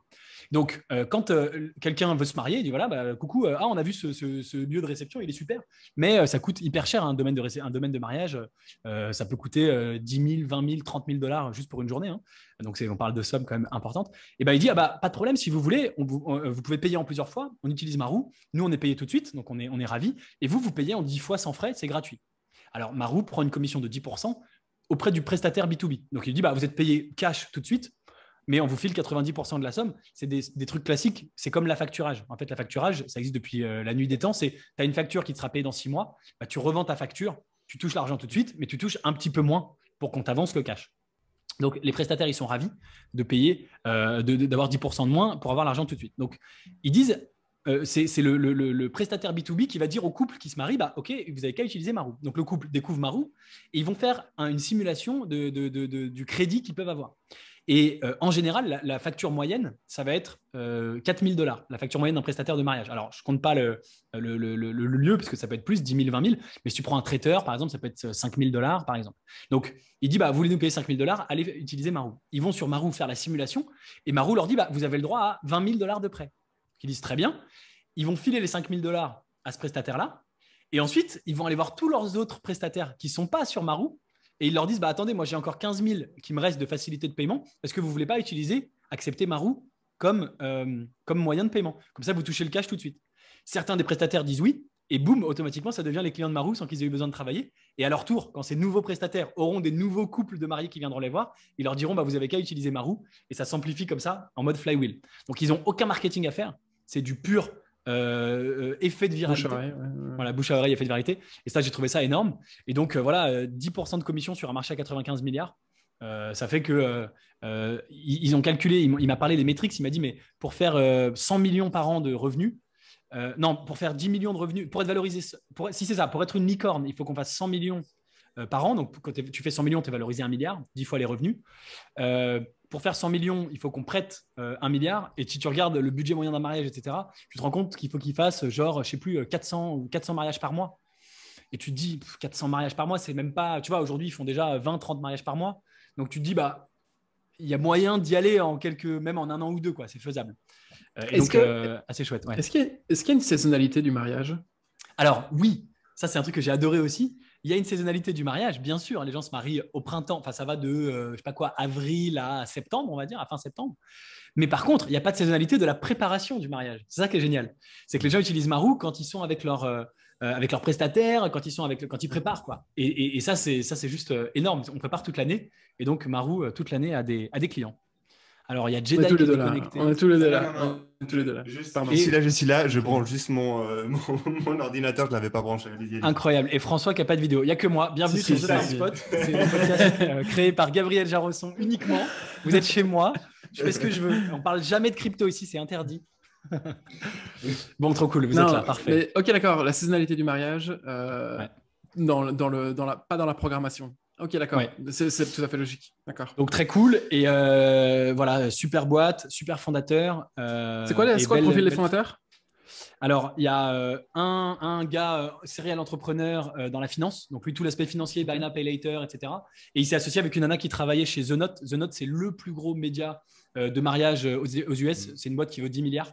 Et elle travaille donc une spécialiste de l'industrie du mariage et un spécialiste financier. Donc, parfaite complémentarité là-dessus. Donc, la team est vraiment top. Et pour la petite histoire, ils ont failli avoir Gary Tan comme investisseur. Je ne sais pas si vous voyez qui est. Je suis sûr que vous voyez qui est Gary Tan. C'est le Gab américain. C'est les Gab américains quand même, non? Exactement, voilà. C'est ça, c'est ce que je disais. Très bonne inspiration pour ton contenu. Ouais, on est les deux seuls et investisseurs dans la Silicon Valley et youtubeurs. Il n'y a que nous deux. Et donc, ils ont fait un call avec Gary Tan. Donc, déjà très cool. C'est Gary Tan qui les a contactés. Très, très cool. Finalement, il n'a pas mis sur ce tour parce qu'il ne restait pas assez. Il voulait mettre plus d'argent. Donc, quand Gary Tan il ne vient pas avec 10 000 balles, forcément. Mais du coup, il reste en contact pour le prochain tour de table. Donc, peut-être que dans quelques mois, quand ils feront leur série A, on aura Gary Tan. Il a le temps de changer d'avis, évidemment. Mais voilà, très, très sympa quand même d'avoir eu cette possibilité-là. Donc ça s'appelle Marou. On termine avec la 4e. Vas-y. Et donc, on termine en Inde pour la 4e. Donc, 2 au Mexique, 1 aux US et la 4e en Inde, avec une boîte qui s'appelle Walrus. Donc, Walrus comme l'animal, Walrus, walrus.club. Walrus, c'est la néobanque indienne des 18-25 ans. C'est la néobanque Instagram pour la génération Instagram. Donc, c'est vraiment l'équivalent, entre guillemets, du Robin Hood indien, dans le sens où c'est la néobanque cool, fun, pas prise de tête. D'ailleurs, ils se revendiquent non pas comme une banque, mais comme un club, d'où le nom walrus.club. Ils font tout leur marketing autour de « on est une communauté de jeunes ambitieux, venez nous rejoindre ». Et ils font des talks, ils font des conférences en mode bah, vous êtes membre, vous êtes client Walrus, bah, venez, on a un super entrepreneur qui va venir vous parler de ses résultats, etc. Ils sont aussi focus crypto, donc maintenant ils ont des… forcément, parce que c'est la néobanque des jeunes. François, il est en mode putain, c'est ouf, j'en peux plus. Non, je viens de lire le Walrus Bitcoin. Ça a l'air d'être leur monnaie, une monnaie qu'il faut hodl, comme ils disent sur leur site web. Voilà, exactement. Donc, ils ont effectivement des rewards dans l'appli pour un certain nombre de trucs que tu peux ensuite convertir directement en Bitcoin. Aujourd'hui, ils n'ont pas encore lancé… En vrai Bitcoin Ouais, tu peux les redeem. En fait, eux, ils te donnent des points. Si tu invites des amis, si je sais pas quoi, tu te connectes tous les jours et tout, et tu peux redeem en vrai Bitcoin. Ouais. Ah, ok, d'accord. Je croyais que c'était genre un mème, le Walrus Bitcoin. En gros, eux, ils te donnent des points qui est des Walrus Point, des Walrus machin. Okay. Mais après, tu peux le redeem pour du vrai Bitcoin si tu as envie. Ok, d'accord. Ils veulent lancer du coup l'investissement en crypto. C'est pas encore lancé, mais vraiment à la Robinhood, donc sur l'appli, et l'investissement en fractional shares, donc les actions fractionnées en bourse. Mais aujourd'hui, c'est une néobanque. Ils ont, je ne sais plus les chiffres, je crois qu'ils ont 450 000 téléchargements et sur les 450 000 téléchargements, 300 000 daily active users. Donc, juste monstrueux. Pareil, en termes de traction, voilà, bah, c'est l'Inde, hein, on part de zéro. Donc, rien que les 18-25 ans, leur cible, en Inde, je crois que c'est 15 millions de personnes, la cible. Donc, c'est juste hallucinant. Mais bah oui, c'est l'Inde, c'est tellement massif que voilà. Voilà, bah, simple, mais ultra croissance extrêmement rapide, organique. En juillet, ils étaient à 100 000, et en août, quand on investit, ils étaient à 420 000. Croissance organique de dingue. Voilà. Le rationnel pour lequel tu as investi sur cette boîte-là, c'est vraiment du coup les KPI qui ont l'air d'être explosés très régulièrement. C'est la croissance qui a l'air d'être inscrite dans le produit qui t'a attiré. Bien sûr. Alors, de toute façon, j'aime beaucoup la fintech, comme tu le sais, et j'investis beaucoup en fintech. Donc, moi, les néobanques, ça m'intéresse, mais effectivement, les néobanques, il y en a 50. Comment tu fais pour sortir du lot? Alors, pour la petite histoire, moi, j'ai investi dans Chime, qui est la plus grosse néobanque au monde, qui est valorisée maintenant 40 milliards aux États-Unis. C'est l'une des 19 décacornes au monde. Hein. Il n'y a que 19 décacornes, ou qu'on appelle aussi dragons. C'est les boîtes valorisées plus de 10 milliards. Il n'y en a que 19 au monde, et dont Chime, donc quand même très fier. J'ai une décacorne à mon portefeuille. Et donc, comment tu fais pour te distinguer? Alors, déjà, ce n'est pas un winner takes all. Donc, tu peux avoir 10 boîtes, tu peux avoir 10 néobanques en Inde qui cartonnent, comme aux États-Unis. Tu as Chime, c'est la plus grosse, mais tu en as d'autres. Tu as Dave, etc. Il y en a plein.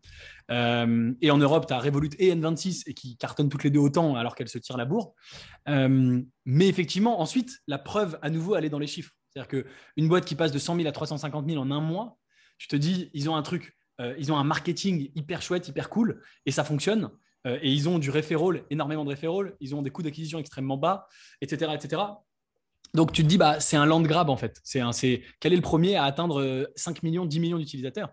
Et à la vitesse où ils vont, bah, c'est eux. Et moi, je l'ai vécu avec la meilleure boîte de mon portefeuille de tous les temps, qui est Oxygène, qui est une néobanque aux États-Unis. Et c'est juste un land grab. C'est-à-dire que ce qu'ils font qui cartonne, c'est que…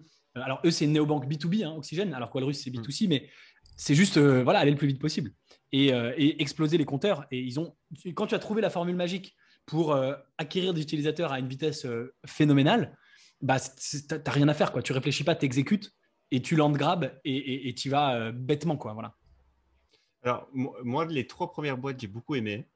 Cette quatrième… là, non. De quoi? Vas-y. Non, mais là, je dis, tiens, non, c'est oui, marrant. Non, les 3 premières, j'ai beaucoup aimé. Et là, je me dis, des boîtes comme ça, j'en vois, enfin, il y en a beaucoup. Avec des belles métriques, il y en a beaucoup. Je me dis, à YC, il doit bien y avoir quelque chose d'un peu plus punchy, d'un peu plus original, d'un peu plus hors du commun qu'une néobanque pour ado, quoi. Alors, je suis d'accord avec toi. Je suis d'accord avec toi qu'il y a plus punchy, ça existe. Il y a des trucs beaucoup plus originaux. Mais en fait, tu vois, moi, je m'en fous que ce soit original ou pas. Je veux que ça marche. Même en termes de traction, je me dis, il doit quand même y avoir un truc qui a encore plus de… Parce que tu vois, de la néobanque pour ado, c'est typiquement le genre de business qui a facilement beaucoup de traction. Donc, je me dis, il doit bien y avoir une autre boîte que tu as dû voir passer, pour laquelle tu n'aurais pas pu imaginer qu'elle avait autant de traction à l'instant T. Bah justement, en termes de traction, eux, ils sont dans le top 5% du batch. Ils sont vraiment Ok. dans le top du top. Il Ok. n'y a pas beaucoup mieux avec Baobab, par exemple. Il n'y a vraiment pas beaucoup de boîtes qui sont au-dessus. Pour la petite histoire, Step.com, donc c'est vraiment l'équivalent aux États-Unis, c'est la banque pour ados qui s'appelle Step.com. Ouais. Ils ont levé 80 millions en début d'année, avec notamment Charlie D'Amelio, la fameuse TikTokeuse dont tu as parlé, dont tu ne retrouvais pas le nom la dernière fois. Ouais. Et si tu veux, il y a plus original, mais moi je ne fais pas dans l'originalité, je fais dans ce qui va fonctionner. Moi, ce que je regarde, c'est si j'ai une fintech avec des chiffres de malade, ben, je sais que c'est un land grab et je sais que la boîte, si tu veux ça, c'est une boîte qui vaut 1 milliard dans 1 an et demi. Donc, et tu me dis, il y a mieux. Je suis d'accord, c'est pas hyper original, mais en Inde, moi, je connais pas de néobanque qui cartonne autant en Inde. Pour la petite histoire, moi, j'ai déjà investi dans une autre néobanque en Inde au précédent batch qui s'appelle Kodo, mais c'est à nouveau une néobanque B2B. Donc, c'est le Brex, si tu veux, indien. Ils veulent fournir des cartes de crédit aux entreprises pour tous les salariés, etc., etc. Et pareil, c'est une boîte où on a investi en février dernier. En mars, ils font le démo day et en un mois, on a multiplié notre valo par 4. Ils ont réussi à faire x4 sur leur valo à la sortie du démo day, tellement il y avait de demandes. Ils ont levé plus de 8 millions, notamment avec Brex, qui a investi chez eux. Et donc, si tu veux, encore une fois, quand tu trouves… Alors, c'est pas original, hein, c'est une néobanque en Inde. Franchement, voilà, je suis d'accord. C'est pas… ça a presque pas d'intérêt. Mais moi, mon job, c'est pas de trouver les trucs les plus, Oui, non, de je trouver les parlais, trucs les plus je parlais, excitants. Mais je sais pas, je me suis mal exprimé. Je parlais pas vraiment d'intérêt ou de. Je veux dire, est-ce qu'il n'y a pas une boîte qui a encore plus de. Genre, est-ce qu'il n'y avait pas OpenSea, quoi? Tu vois ce que je veux dire? Un ouais, ovni ça c'est dans ton, l'histoire, tu vois? ça c'est ton côté. Tu es un éternel romantique, et je pense que tu as raison. Effectivement, il y a sûrement des prochains OpenSea. Donc pour la petite histoire, et ils l'ont rappelé au début du Demo Day. OpenSea, ils ont fait le YC en 2016. Pour ceux qui ne connaissent pas OpenSea, réécoutez les épisodes précédents de Farnswat et vous, voilà, c'est la plus grosse plateforme d'achat-vente des NFT. Et en 2016, c'était une boîte un peu pourrie du YC. Personne n'a voulu investir, c'était pas du tout sexy. Et aujourd'hui, voilà, c'est une des plus grosses boîtes du YC existantes. Donc, effectivement, Walrus, c'est déjà prouvé. Il n'y a pas de surprise. On sait que ça marche. On connaît Robinhood, on connaît les néobanques. Je n'ai pas pris un grand risque.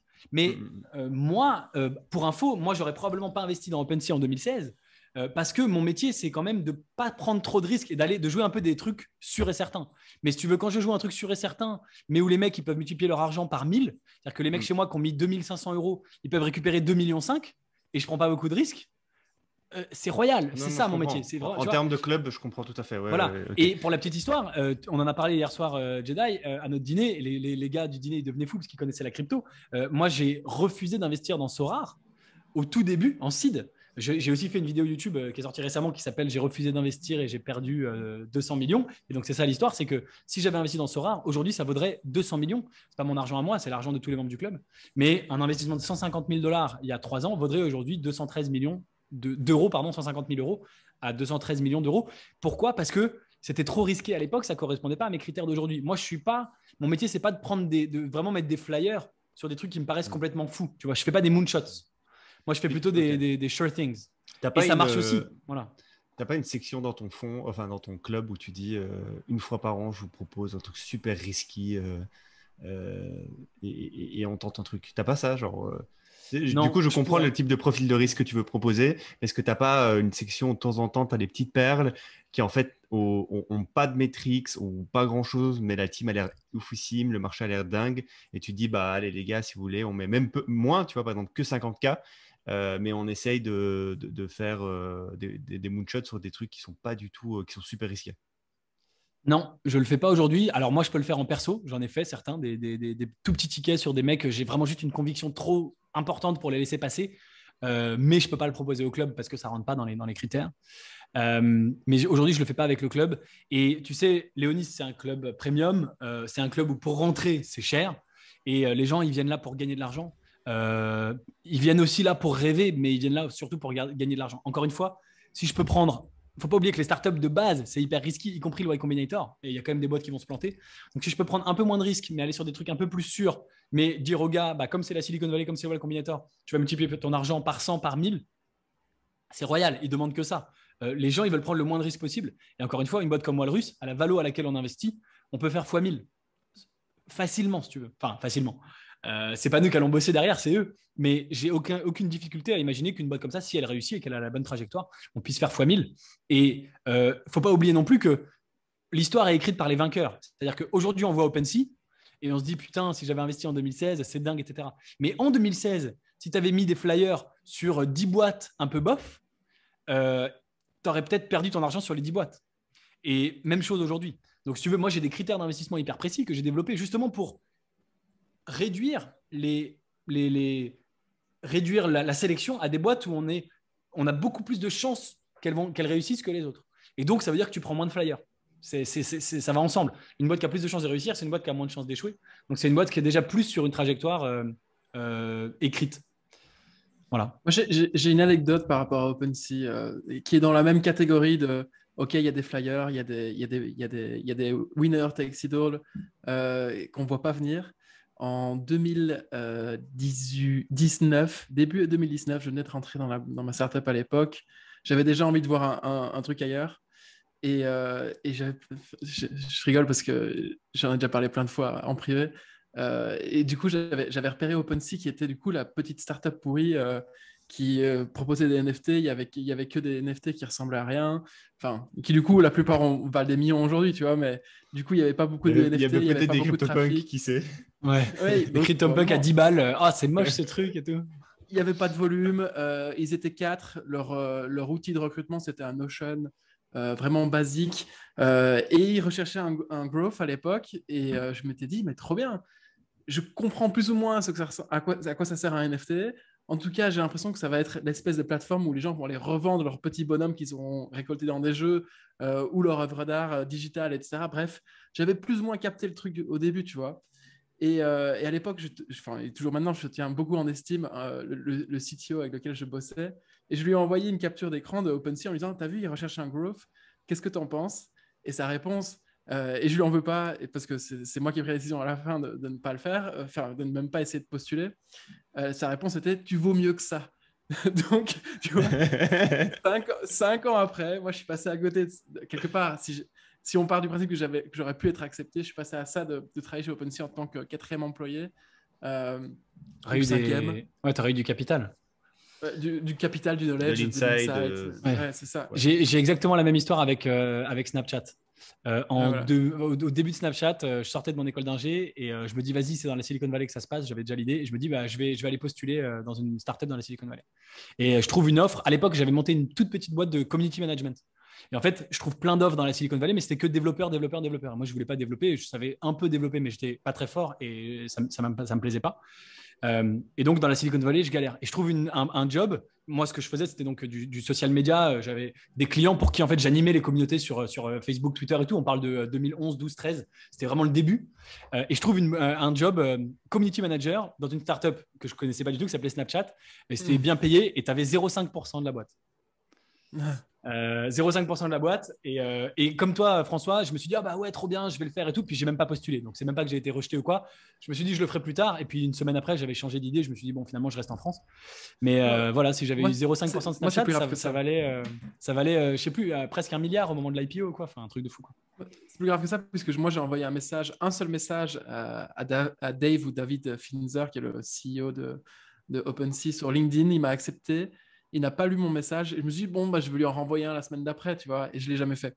Donc voilà, c'est. Bon, bref. Des petites histoires. Mais c'est marrant. Mais les miss, c'est important d'en avoir aussi et ça fait partie du jeu. Mais voilà, on n'a pas que des miss non plus. Il y a aussi des trucs bien. Quoi. Ça me fait penser à ce copain avec qui, je sais pas, la dernière fois, je me souviens que je vous avais parlé j'avais acheté des Ethereum hyper tôt. Et en fait, je les avais achetés avec un copain. Et lui, il a revendu, en fait, quand il avait fait x10. Donc, on avait mis 1000 balles chacun. Et on a revendu lui, il a revendu quand il avait fait x10, il a revendu à 10 000 balles. Quoi. Et on se parle plus trop aujourd'hui. Je pense pas qu'il écoute ça, mais je me demande, tu vois, l'effet que ça lui fait. Non, mais t'imagines le truc de se dire, s'il fait le calcul, lui, il sait combien on en avait acheté. Et s'il fait le calcul aujourd'hui, voilà, ça vaut nettement plus. Et je pense toujours à lui. Je me dis, putain, c'est chaud, quoi. Il y a des histoires comme ça. Sur cette bonne note, j'ai envie de verser presque une larme pour lui. J'espère qu'en ce moment, probablement qu'en ce moment, on est en train de refaire la même erreur, mais on ne sait pas. C'est ça le truc, c'est que j'ai écouté hier, il y a, alors très étonnant, vous connaissez Clubhouse et vous savez que depuis maintenant quelques semaines, quelques mois même, c'est un peu down Clubhouse. Genre il y a plus grand monde sur Clubhouse, mais il reste un pélo dessus, c'est Naval Ravikant. Alors Naval, lui, il a investi. Alors, oui, mais alors il a investi aussi. Il n'a pas que fait investir. Il fait des clubhouse et c'est très drôle parce que maintenant il fait des clubhouse avec des mecs pas mal. Il fait des clubhouse avec le cofondateur de Compound, cofondateur de One Inch. Il a des et là c'est full DeFi NFT maintenant les podcasts de Naval Ravikant. D'ailleurs, ce matin, je t'en ai envoyé un d'ailleurs, François. J'étais en train d'en écouter un, je suis à la moitié. Et c'est très drôle parce qu'il donne sa perspective sur la DeFi, il donne sa perspective sur le liquidity mining, il donne sa perspective sur les NFT. Et on a rarement entendu ça de Naval. Très souvent, c'était un peu plus startup et c'était beaucoup moins crypto. Il parlait d'une façon un peu méta de la crypto, un peu comme Balaji, c'est-à-dire qu'est-ce que la crypto et la décentralisation a comme impact dans le monde, mais il n'allait pas en profondeur jusqu'à parler des protocoles, jusqu'à parler des NFT, etc. Et maintenant, il le fait. Et, et, euh, et à un moment donné, il dit le meilleur, d'ailleurs j'ai tweeté ça, hein, vous savez que la plupart de mes tweets, c'est pas moi qui les écris, évidemment, je m'en inspire. Et il avait tweeté un truc, je vais essayer de le retrouver, mais en mode, en 2013-2014, le test de QI, genre on va voir quelle était ton intelligence, c'était d'acheter du Bitcoin. En 2017-2018, pendant que le Ethereum montait, c'était de ne pas le vendre et de le garder. C'était son test d'intelligence. Quel va être le test d'intelligence de 2020-2021 ? Avoir des NFT. Je sais pas, on verra. Mais c'est quoi les tokens ou les NFT où en 2020-2021, tu as beaucoup de pression pour les vendre et en fait, il faut surtout pas les vendre. Je pense que c'est les NFT. Je pense que c'est les NFT. Ouais, mais lesquels? Parce que tout, c'est les NFT, ouais, c'est pas. Lesquels? C'est une classe d'assets. Mais tu as plein de mecs là-bas. Il y a plein d'histoires là c'est toi, Jedi, qui m'en parlait. Il y a des mecs qui vont minter des NFT pour 10 balles et le lendemain, ça vaut, je sais pas quoi, 10 Ethereum. Là, t'as trop envie de vendre, quoi, tu vois. Et ça, c'est un vrai test. Alors, je fais une parenthèse. Vas-y, François, vas-y. Non, je voulais juste rebondir sur l'histoire du test du QI 2013, 2014, enfin 2009, je sais pas quoi, quand les BTC sont sortis. Je suis pas sûr et certain que le QI moyen des gens qui achetaient des BTC à l'époque était si élevé que ça. C'est vrai. Ceci dit, je me trompe peut-être. Probablement qu'il y a. Non, je pense qu'il y a quand même, parce que. Il y avait une deux minorité classes très intelligente et le reste, ça doit être Non, je pense que tu as quand même beaucoup de gens hyper, au contraire, gros cul parce que c'était des développeurs et des mecs qui avaient capté avant tout le monde c'est la monnaie d'Internet. C'est ça le truc. Parce que le truc, c'est que moi, pour le coup, à l'époque, donc moi, mon premier Bitcoin que j'ai acheté, c'était, j'ai regardé là l'âge que j'avais 19 ans. Donc vous faites le calcul, j'ai 27 ans, donc ça fait il y a 8 ans. J'ai acheté du Bitcoin à l'époque pour faire des conneries sur Internet, sur le Deep Web. Et j'étais très impliqué sur le Deep Web de mes 16 à mes 19 ans. Et les gens qui étaient sur ces communautés-là, c'était très drôle parce que tu avais vraiment tu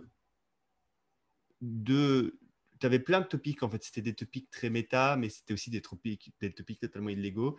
Et tu avais vraiment deux types de personnes. Tu avais des perchés utopistes qui devaient être certainement autistes ou Asperger ou je sais pas quoi, qui te faisaient des pavés sur pourquoi la politique et l'économie dans le monde ça va pas, et alors ils te parlaient de plein de trucs et tu avais des forums avec des pages et des pages et des pages, mais tout ça était hébergé dans des forums deep web où ça se vendait des cartes de crédit volées, ça vendait de la coke et des armes.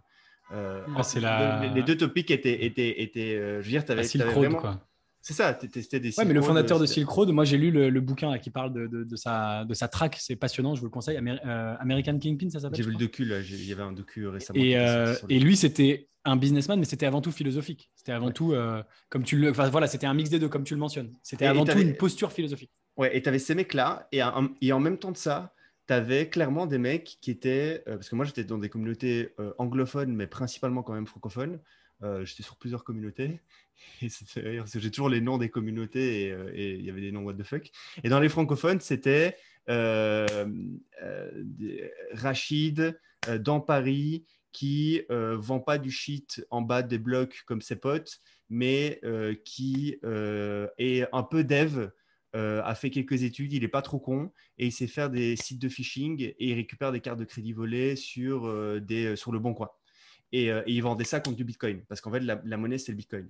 Et donc, tu avais vraiment. Et donc, ces gens-là, je pense pas que le mec, il avait une envie de révolutionner le monde. Il était juste en train de faire la même chose qu'il aurait fait au bas des blocs, mais sur Internet. Ouais, c'était un petit malin quand même. Il avait certainement beaucoup moins de chances de se faire choper que ses potes en bas des blocs. Mais en même temps, aujourd'hui, c'est très drôle parce que je regarde beaucoup de mecs sur Twitter, je suis beaucoup dans les cryptos, etc.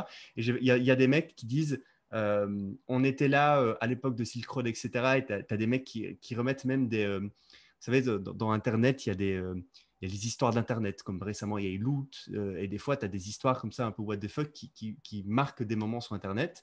Reddit est rempli d'anecdotes de mèmes qui ont marqué Internet. Et à l'époque du Deep Web, ou toujours aujourd'hui, ça existe toujours le Deep Web, mais à l'époque, c'était un peu la trend. Tu avais aussi des choses qui ont marqué Internet. Et aujourd'hui, sur Twitter, tu as des comptes Twitter de mecs dans la crypto où on sait que les mecs ont des dizaines, des centaines de millions sur leur wallet MetaMask et ils te ressortent des moments de l'époque du Deep Web. Et donc, tu sais, genre, si tu as la référence, tu sais que ce mec-là, il était là à ce moment-là, tu vois. Et tu sais pas s'il était dans le camp de l'Intello ou dans le camp de Rachid qui essaie de vendre des cartes de crédit ou de se faire choper en Et tu sais, ça me fait penser à Xavier Niel. Xavier Niel, il a commencé en bidouillant des sites porno sur le Minitel. Il était plus du côté de l'illégalité et de la bidouille rapide pour se faire du fric et on s'en fout que ce soit légal et tout, que du côté hyper sérieux machin et tout. Aujourd'hui, tu vois, c'est un milliardaire français, une des personnalités les plus avec le plus de notoriété, de reconnaissance envers lui, etc. Je repense à ce que vous disiez avant sur le test d'intelligence, c'était de ne pas vendre tes Ethereum, etc. C'est un avantage énorme des startups. C'est que dans la startup, tu ne peux pas vendre, tu n'es pas tenté. Et je retourne souvent ça à mon avantage, dans le sens où il y a beaucoup de gens qui me disent ah oui, mais moi, c'est pas liquide, c'est chiant, je ne peux pas récupérer mon argent quand je veux si j'investis chez Leonis Investissement. C'est vrai que c'est un inconvénient, mais pour cette raison-là, c'est aussi un avantage. C'est-à-dire que quand tu as, que ce soit des cryptos, des NFT ou même des actions en bourse, eh ben, tous les jours, tu as un petit bonhomme sur ton épaule qui te dit ah, il faut vendre, il faut vendre. Et si tu vends pas et que ça se pète la gueule, tu as l'air con. Et si tu vends et que ça continue à monter, tu as l'air con. Et tu sais jamais, en fait, c'est seulement après coup que tu vas savoir si tu avais eu raison ou pas. Et quand tu es dans les startups, bah, tu n'as pas ce problème-là. Donc, c'est un inconvénient, ton argent est bloqué. Mais c'est aussi un avantage parce que tu es peinard. Tu as vraiment le cerveau tranquille, tu as la tranquillité d'esprit et ça joue vraiment. Et de toute façon, soit la startup se plante, voilà, mais si la startup elle a des coups durs que tu es tenté de vendre, tu peux pas. Et après, seulement tu iras à l'IPO. Et il y a plein d'exemples. Tu as parlé de Reddit, c'est un bon exemple parce que voilà, c'était une boîte qui a mis 20 ans et maintenant aujourd'hui c'est devenu un mastodon du web. Snapchat, c'est un bon exemple, même si c'était en bourse, mais ils sont rentrés en bourse et ils ont complètement pété la gueule pendant 4 ans, ils valaient rien. Et maintenant seulement au bout de 4 ans, ils remontent. Donc là, c'était en bourse, mais voilà, il y a plein d'exemples de boîtes où c'est pas forcément linéaire, mais si tu es en startup, tu peux pas vendre et c'est un avantage. C'est vrai. Ou un inconvénient parce que tu peux pas récupérer ta mise avant que ça se plante. C'est pas faux, c'est pas faux. D'où l'intérêt d'être diversifié. Exactement. Dit-il. Le gars qui est à 90% sur des NFT. J'avoue, le truc le moins liquide du monde. Est-ce que vous voulez que je vous fasse découvrir quelques autres startups du YC avant qu'on termine ou est-ce que si on n'a plus le temps, on s'arrête là comme vous voulez. Alors, c'est toi, si tu as le temps, oui, mais je sais moi, que oui. Donc, Attends, non, moi j'ai le temps. Je sais pas, est-ce que les auditeurs vont nous écouter jusqu'au bout? Alors, oui, fais-nous découvrir. On a des gens hardcore. 2 startups que tu as vraiment kiffé dans lesquelles tu n'as pas pu investir. Alors, ok. Alors, il me restait 2 startups dont je voulais vous parler. Une première, enfin, il y en a une première, c'est 2 startups qui font la même chose, mais c'est un thème. Et c'est un thème nouveau. Et je pense que c'est vraiment intéressant. Les 2 startups, il y en a une qui était dans ce batch-là qui s'appelle Level. Et j'ai eu la possibilité d'investir, mais j'ai choisi de ne pas investir. Donc Level, Level. Et il y en a une autre qui fait exactement la même chose, mais elle était dans le batch d'avant, que j'avais déjà vu, qui est pas mal aussi, qui s'appelle Sivo, SIVO. Level et Sivo, ils font de la dette on demand. C'est de la dette par API. Donc, c'est un équivalent d'un Stripe, mais au lieu de faire de l'encaissement, ils vont te fournir de la dette directement. Ils vont te prêter de l'argent, mais en API. C'est pas la boîte, ça fait pas la même chose qu'une boîte que je t'avais envoyée juste après avoir écouté le podcast de My First Million. C'était une boîte qui faisait en gros, toi, tu as une société qui vend un software pour les boîtes de construction. Et en fait, tu peux plugger l'API de cette entreprise et proposer un crédit B2B dans ta solution white labellisée. C'est pas ça du tout? C'est le même genre, mais en fait, cette boîte-là, ils vont travailler avec le produit dont tu viens de parler pour leur fournir justement la dette. En fait, ça ressemble à… comment ça s'appelle ce truc où tu sais, si tu vends un MRR et les mecs qui te… Pipe. Voilà, Pipe. Pipe, ouais. Voilà, ça ressemble à Pipe. Donc, Pipe, en fait, ça vient prendre toute une asset class qui est le revenu récurrent et ça va te proposer à des investisseurs d'investir dans le revenu récurrent. C'est-à-dire que toi, si tu as un revenu récurrent, tu le files à Pipe et eux, ils te font une avance d'1 an. Ils vont t'avancer l'argent. Ben là, c'est un peu la même chose, mais donc, ça crée une nouvelle asset class, mais avec la dette. C'est-à-dire que si tu es une entreprise qui a de la dette, eh ben, tu vas aller voir Level ou Civo, ils vont te financer ta dette et en échange, toi, tu leur payes des taux d'intérêt qui, eux, après, ils vont aller vendre à des investisseurs. Et tout ça se fait par API en mode Stripe-like. Donc, je trouve ça assez chouette. Quand je l'avais vu la dernière fois déjà, en mars 2021, j'avais trouvé ça dingue. Mais ce qui me plaît, c'est que ça se confirme. Là, il y a une autre boîte qui fait ça. J'ai eu la chance de très bien m'entendre avec le fondateur. On a été un peu copains d'ailleurs. Et du coup, il m'a donné plein d'insights sur l'industrie et tout. Et là, il a levé un super gros round. Ça y est, ça commence à vraiment démarrer très, très fort pour lui. Et en fait, c'est hyper intéressant. En plus, une boîte comme ça, c'est hyper méta parce qu'il a plein de clients à l'intérieur même du Y Combinator. Par exemple, Marou, dont j'ai parlé tout à l'heure, qui fait le Buy Now Pay Later pour l'industrie du mariage, c'est des clients de Level et de Civo. Parce qu'en fait, eux, ils prêtent de l'argent. Et donc, eux, ils viennent choper la dette chez Level et chez Civo. Ça, pour le coup, c'est un advantage aussi quand tu fais YC auquel on ne pense pas immédiatement. C'est tous les clients que tu peux avoir à YC. Ouais, et c'est absolument énorme. Surtout, Et j'ai vu un tweet…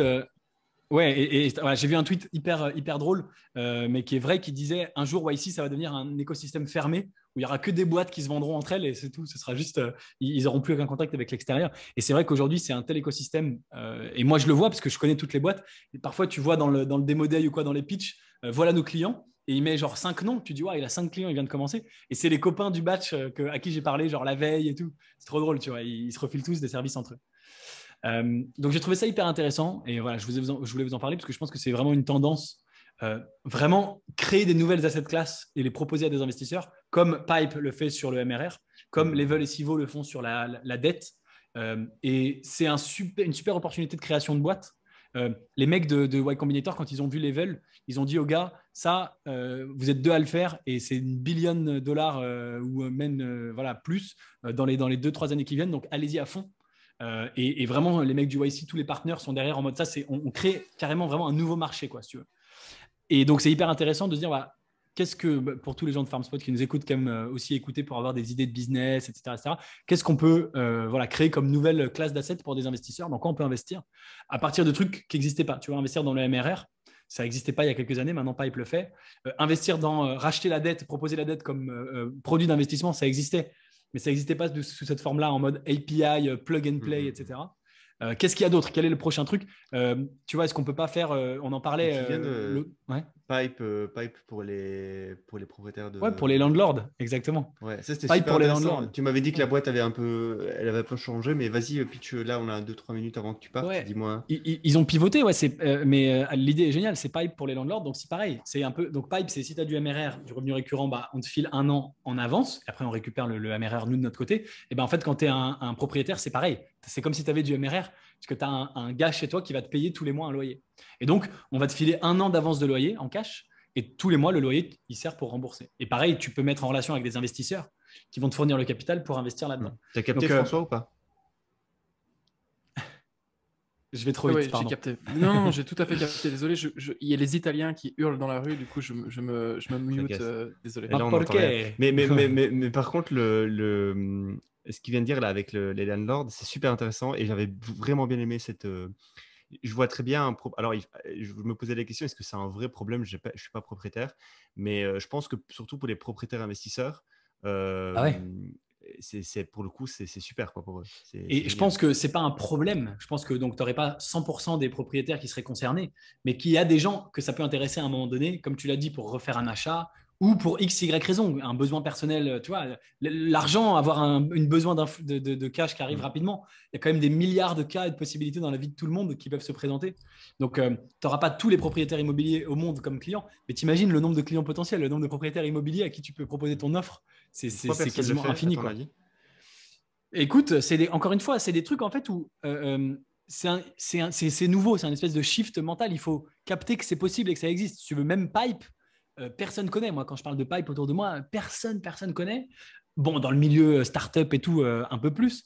Et ensuite, il faut penser à transposer ça sur un autre secteur. Effectivement, il n'y a pas que, à mon avis, il y a pas, à mon avis, que les loyers. Il y a sûrement plein d'autres trucs. Par exemple, il y a une boîte qui fait pipe sur tes receivables de carte bleue. Donc, tu as des dettes en carte bleue. Bah, pareil, tu vas créer des investisseurs qui vont te les rembourser pour que tu payes moins de taux d'intérêt, etc. Donc, en fait, tu peux piper ou piperiser énormément de secteurs. Mais c'est vraiment un truc de créativité intellectuelle. Il faut vraiment y penser. Moi, j'aurais jamais pensé tout seul au pipe du real estate tu vois, des propriétaires. Donc, je pense que c'est pour ça. Et quand Pipe va devenir super connu, et quand Pipe va être plus connu et que les gens vont se mettre à y penser, on aura des pipes de plein de trucs. On aura des pipes de plein de trucs à l'avenir. Et maintenant, un peu les pipes de la dette, on commoditise la dette en API. Je trouvais ça hyper intéressant. Donc, je voulais vous parler de ça. Et c'est des boîtes pas forcément évidentes de comprendre au premier abord, parce que c'est un peu. Mais je pense que c'est hyper intéressant et qu'elles vont aller loin. Et vu l'attraction qu'elles ont l'une et l'autre, Level et Civo, j'ai pas de doute que ils sont déjà très très très très bien lancés. Ouais. Lourd. Et, ok. Voilà. Et donc, tu as quand même d'autres investissements là qui vont rentrer, des boîtes avec qui tu es en contact d'OSI ou c'est fini? Ouais. Non, c'est pas fini. C'est pas fini. Il y a beaucoup de boîtes pour qui c'est fini. Souvent les meilleures. J'ai eu encore juste tout à l'heure, là, j'ai ouvert un mail d'une boîte qui m'intéressait, qui me dit désolé, ciao, c'est fini, on a oversubscribe. Mais c'est pas fini pour tout le monde. Il y en a qui sont un peu plus gourmands et qui veulent aller chercher plus de fonds. Donc, par contre, on va investir à une valorisation un peu plus élevée. Mais on en parlait tout à l'heure dans l'épisode. Moi, je trouve pas que ce soit forcément trop cher pour. Enfin, je juge au cas par cas, mais même si la valorisation augmente, mais c'est des boîtes qui ont des super courbes. Et ouais, je suis en contact avec les 24 boîtes que j'ai likées début septembre. Je suis en contact avec elles. Il y en a peut-être, je sais pas, entre 5 et 10 qui m'ont répondu à ce jour. C'est trop tard, on a bouclé. Mais les autres, c'est encore ouvert et c'est sur la table. Et hier soir, on faisait la réunion avec les membres de mon club. Comme j'avais fait 4 investissements en août, je pensais qu'ils étaient à court de sous. Et je leur ai posé la question, vous êtes chaud, on y retourne? Et tout le monde me dit, ouais, vas-y, balance, on veut un deal encore. Donc je dis, bon, bah ok, il y en a encore sous le pied, donc on y va, quoi. Money. Et ben, on a investi 2,5 millions juste en août. Donc voilà, c'est quand même des belles sommes, quoi. Donc ouais, ils ont craché pas mal de sous. C'est pour ça que je me disais, ils ont plus d'argent, quoi. C'est pas possible, mais si. Si, putain. Et plus le club s'agrandit, plus voilà. On devrait faire un club, François, de faire un spot où on n'a pas accès à des deals. Tu vois, un club, même non, mais du coup, ce serait que sur les investissements à risque très toxiques, enfin, exotiques, pas toxiques. Des JPEG. Des JPEG, du texte sur une image noire. Juste ça comme investissement. Probablement que le ROI est supérieur pour le moment, en tout cas. Je sais pas. Et d'ailleurs, j'ai embarqué Gabriel, il t'en a pas parlé, mais il en a pas parlé. J'ai vu un tweet auquel j'ai à force d'écouter FarmSpot, voilà, je peux le dire pour tous les auditeurs. À force d'écouter FarmSpot, j'ai acheté mon premier NFT. Je suis dans la crypto depuis très très très longtemps. Enfin, très longtemps, depuis début 2017, donc avant la hype, etc. Non, début 2016, enfin bref, avant la hype. Et j'avais pas encore été sur les NFT. Pas parce que j'y crois pas, mais parce que j'avais pas pris le temps de m'y intéresser vraiment. Je suis assez occupé quand même. Et puis voilà, j'aurais bien acheté. Quand je m'y suis penché il y a quelques mois, je m'étais dit, faudrait quand même y aller. Et je me suis dit, j'y connaissais rien, donc je vais acheter un CryptoPunk. Puis j'ai vu les prix, et je me suis dit, je vais pas acheter un CryptoPunk. Donc j'avais pas été sur les NFT. Finalement, je me suis lancé là il y a quelques jours. Voilà, c'est un début, on verra. J'ai pas la prétention d'être autant à fond que vous deux, mais je suis content d'être dans la vague et dans la vibe. Et tu peux révéler ce que tu as acheté? Pas pour l'instant. Non, pas pour l'instant. À toi, je peux te le dire, mais je vais pas le révéler publiquement, ne serait-ce que parce qu'en fait, derrière, il y a tous les membres de mon club privé qui me l'ont demandé et je leur ai pas dit, donc si je le dis sur le podcast, c'est que faudrait que je leur dise en premier. Tu vois. Ok, c'est normal. Voilà. Mais toi, ça les intéresse ou pas? Ça les intéresse. Alors, ouais, bien sûr. Chez Léonis, on est vraiment, ils sont vraiment à fond crypto. Ils adorent ça. Donc, parce que aussi, moi, j'ai fait beaucoup de vidéos YouTube sur la crypto, donc ça a un peu mixé les univers. Et puis, c'est normal, c'est prendre des risques. C'est prendre beaucoup de risques pour espérer gagner beaucoup. Donc, c'est un peu le même esprit crypto et startup, même si c'est pas la même chose. Donc, il y a beaucoup de gens dans le club qui aiment beaucoup la crypto et qui sont à fond. Pas tout le monde, mais il y en a beaucoup. Je sais pas si vous entendez, les gars, mais il y a les cloches qui sonnent là. Il est l'heure. J'entends rien du tout. Putain, là, c'est magnifique, c'est dommage pour vous. Ah, là, j'entends. Si, j'entends les petites cloches. Si.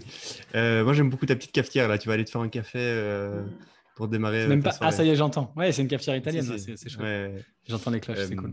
Bon, bah écoute, c'était super cool. On a passé un bon moment, on a appris plein de trucs, plein de nouvelles boîtes que j'avais pas. On t'a laissé beaucoup parler pour être honnête, mais je Ouais, je voulais que suis tu bavard, nous hein, donnes. désolé. Non, non, non, mais que tu nous donnes tout ton savoir et tous ces marchés hyper intéressants.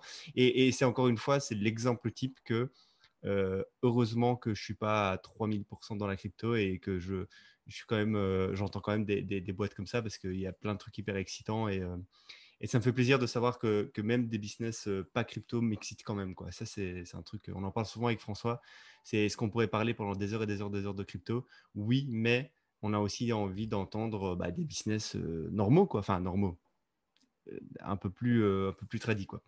Hors crypto, ouais. Ouais, Alors, pour la petite histoire, il y avait très peu de boîtes crypto au YC. Moi, Ouais, j'attendais j'ai ça failli avec demander. impatience. C'était déjà le cas la dernière fois et j'étais assez déçu. Il y en avait quelques-unes, mais je crois qu'il y en avait 3 sur 400. Bon. Question, est-ce que tu penses que c'est YC qui ferme les vannes et qui accepte pas les applications crypto, ou est-ce que tu penses que les gens qui sont dans la crypto n'ont pas besoin de YC? Alors, ni l'un ni l'autre. Enfin, je pense pas que ce soit YC qui ferme les vannes. Et je pense que les gens dans la crypto pensent qu'ils n'ont pas besoin de YC et que du coup, ils y vont pas. Moi, je pense qu'ils en auraient besoin. Je pense que ça ferait beaucoup de bien à des projets crypto d'aller faire YC. Clairement. Mais je pense que les gens dans la crypto se Pareil. disent, j'ai pas besoin de ça.